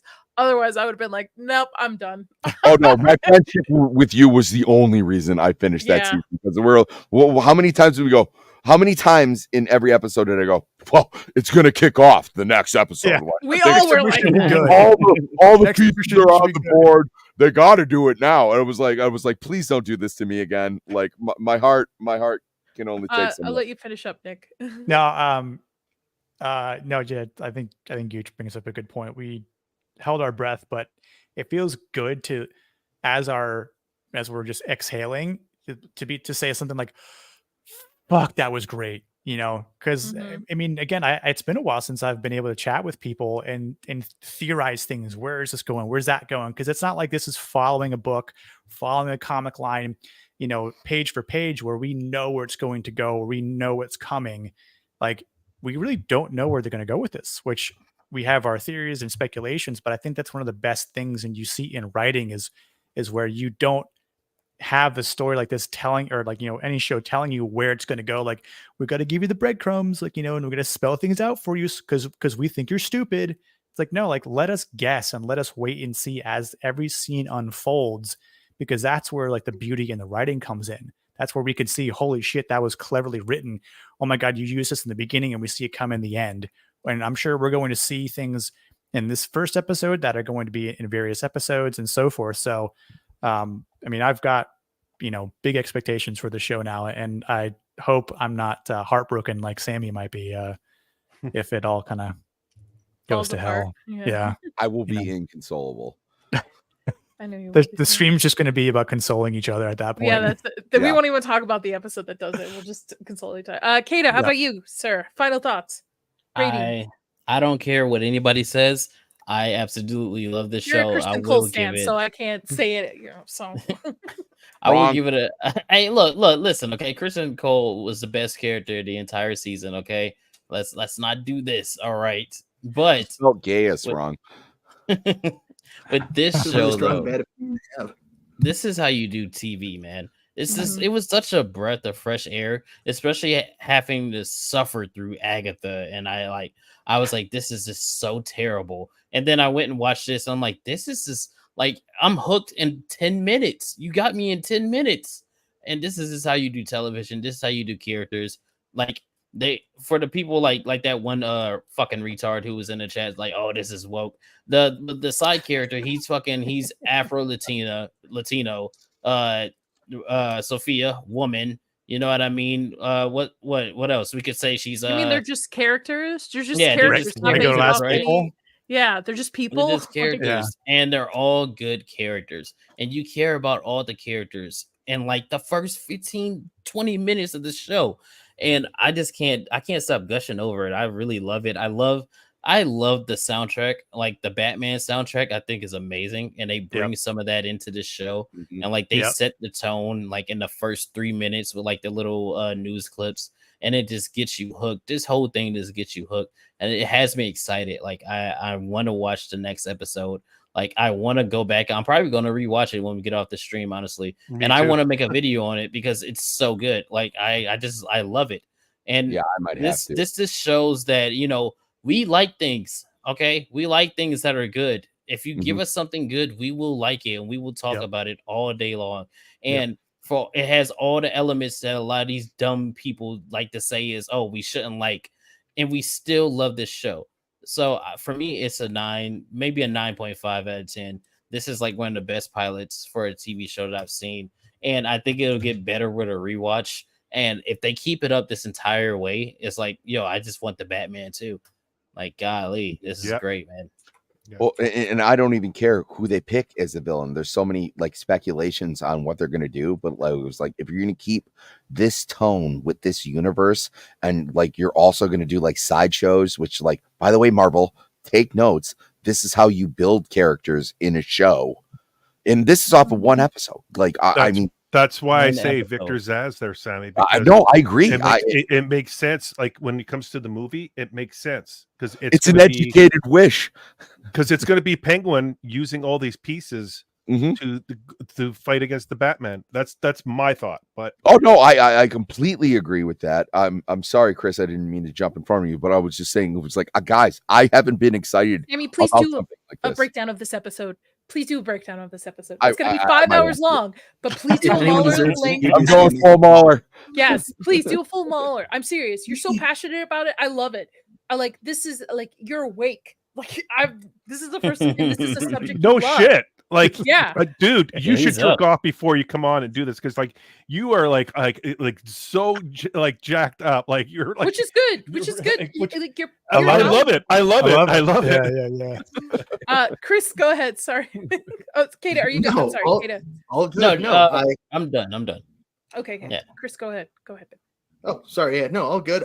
Everybody's just kind of nailed it the whole way through this. Everybody's final thoughts here. I love comics. I've never been a huge Batman fan, but even I give this first episode 9 out of 10. I think something like this kind of gives me that very faint, Hawkeye Endgame. Don't give me hope, glimmer of hope. Like when your car won't start and you get that little bit, oh man, maybe the next one will turn it over.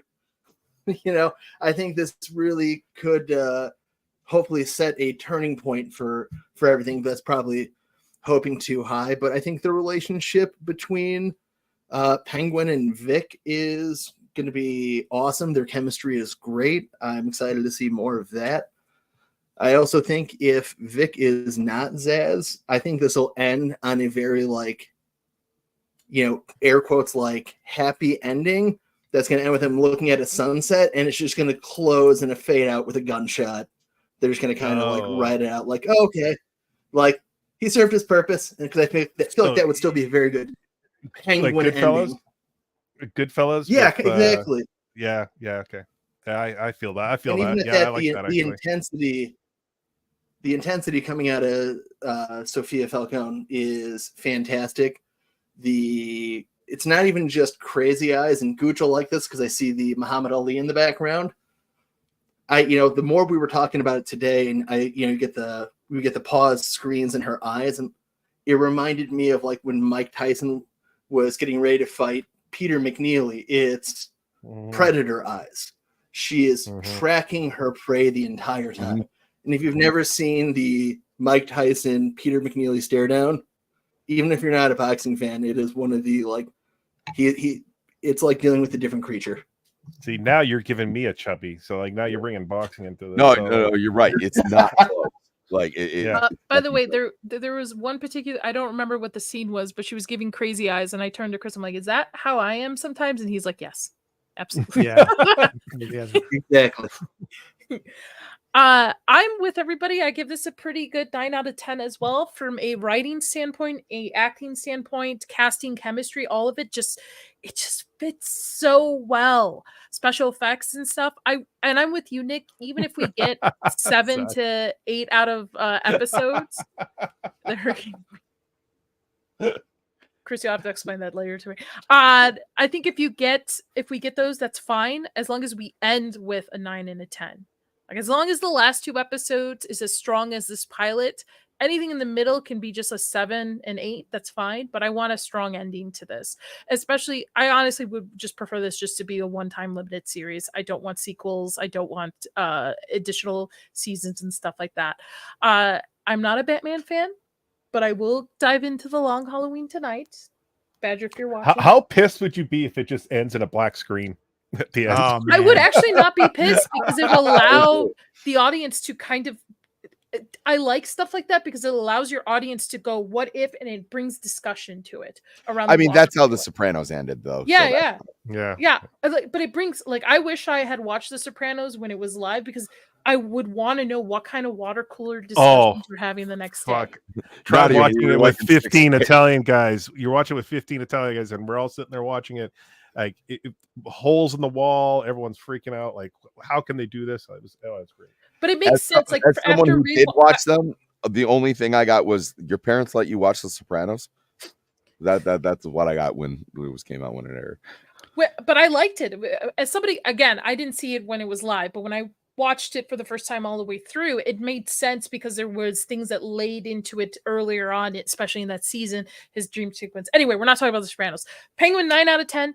Great. I'm not a Batman fan still, but I am a Penguin fan. Stop saying it. On that note, Gooch, what do you got going on this week? I just got this little channel that I'm gonna be, whatever. Congratulations on 15K. Yes. Let's get this 20K already. All right. No, honestly, I'll be around. You guys let these guys go. I'll be around. But all thank you. Gooch will have Gooch Wednesdays. He also does animation blogs. It's all good. It's okay. I'm just happy to be here. It's been a lot of fun. I enjoy talking about this stuff. And obviously Sammy's really excited to talk about this stuff. So no talking about Batman, Sammy. What do you have going on this week? Look at him, he's getting all mad. Honestly, I haven't been this excited since we talked about A Perfect Blue. Yeah, there we go. Go to Sammy. I'm gonna be on some asshole's channel who doesn't like to talk about him. Yeah, I'm like, Gooch, why are you just 3 days in a row? And then on Friday, I will be on B-sides for Barb's birthday. Happy birthday, Barb. And I'm looking forward to that. And then after that, I have a live performance that I'm mixing that I'm gonna throw back on the channel.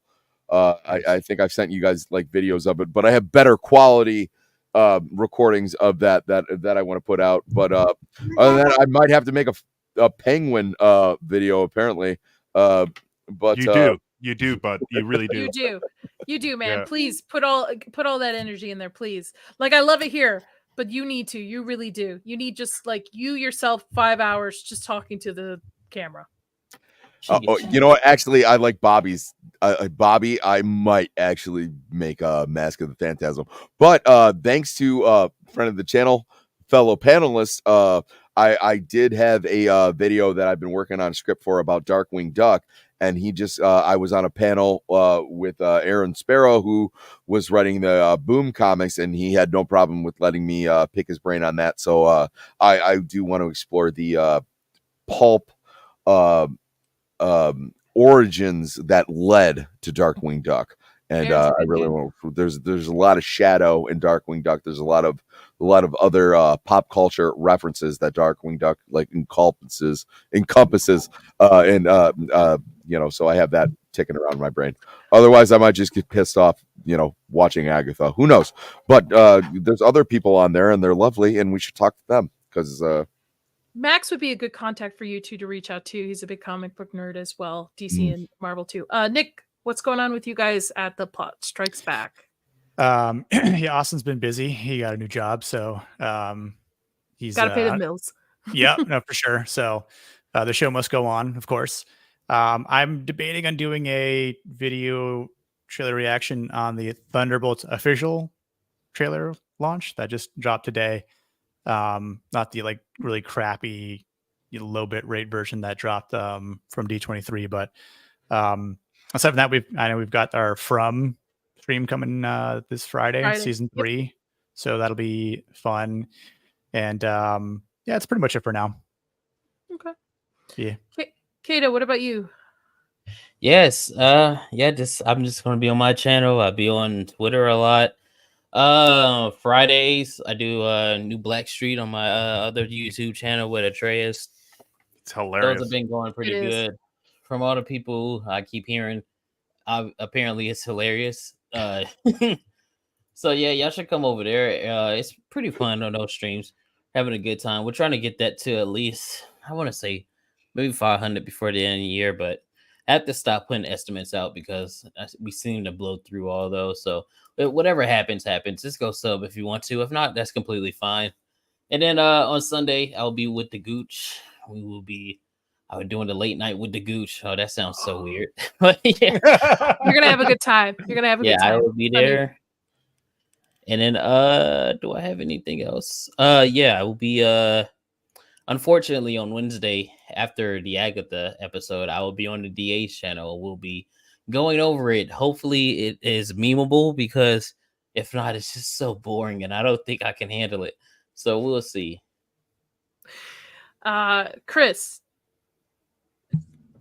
Well, you can shockingly really only find me here or when we got From coming up on Friday, the best show that not enough people are watching. Otherwise, when I'm not doing this, you'll find me playing Space Marine by myself. Great, that's all I got. Nadia, what you got? I'll have an Agatha review out either probably Thursday. I will also have my top 10 Halloween recommendations out at the end of this week, and it'll go from like kid friendly to not kid friendly. As far as streams, I don't know where I'm going to be, but I know definitely for sure I'll be Friday here. Friday on my horror channels where we're doing the From stream. So it's going to be Horror with Dads over there. We're going to be talking about episode 1. Nick's on it, Chris, Zach's, Gooch. I know you I think you volunteered for it without realizing what it was. Yeah, yeah, we'll have to talk about that. Yeah, it's all right. It's all right. You could take an exit on that one. Don't worry about it. Not a worries. But other than that, yeah. Thank you to my panel for joining me today, breaking down the episode 1 of Penguin. You can find us every Monday here, breaking down the rest of the episodes. We'll be talking about episode 2 next Monday. Until then, I hope everybody has a great night, and thank you for subbing. Please share the stream. Please hit that like button on your way out, and I'll see everybody Friday, I guess, on the other channel. Be Gucci. Stay spooky. Great night. Stay spooky. Stay spooky. Creepy. Beautiful story with a happy ending.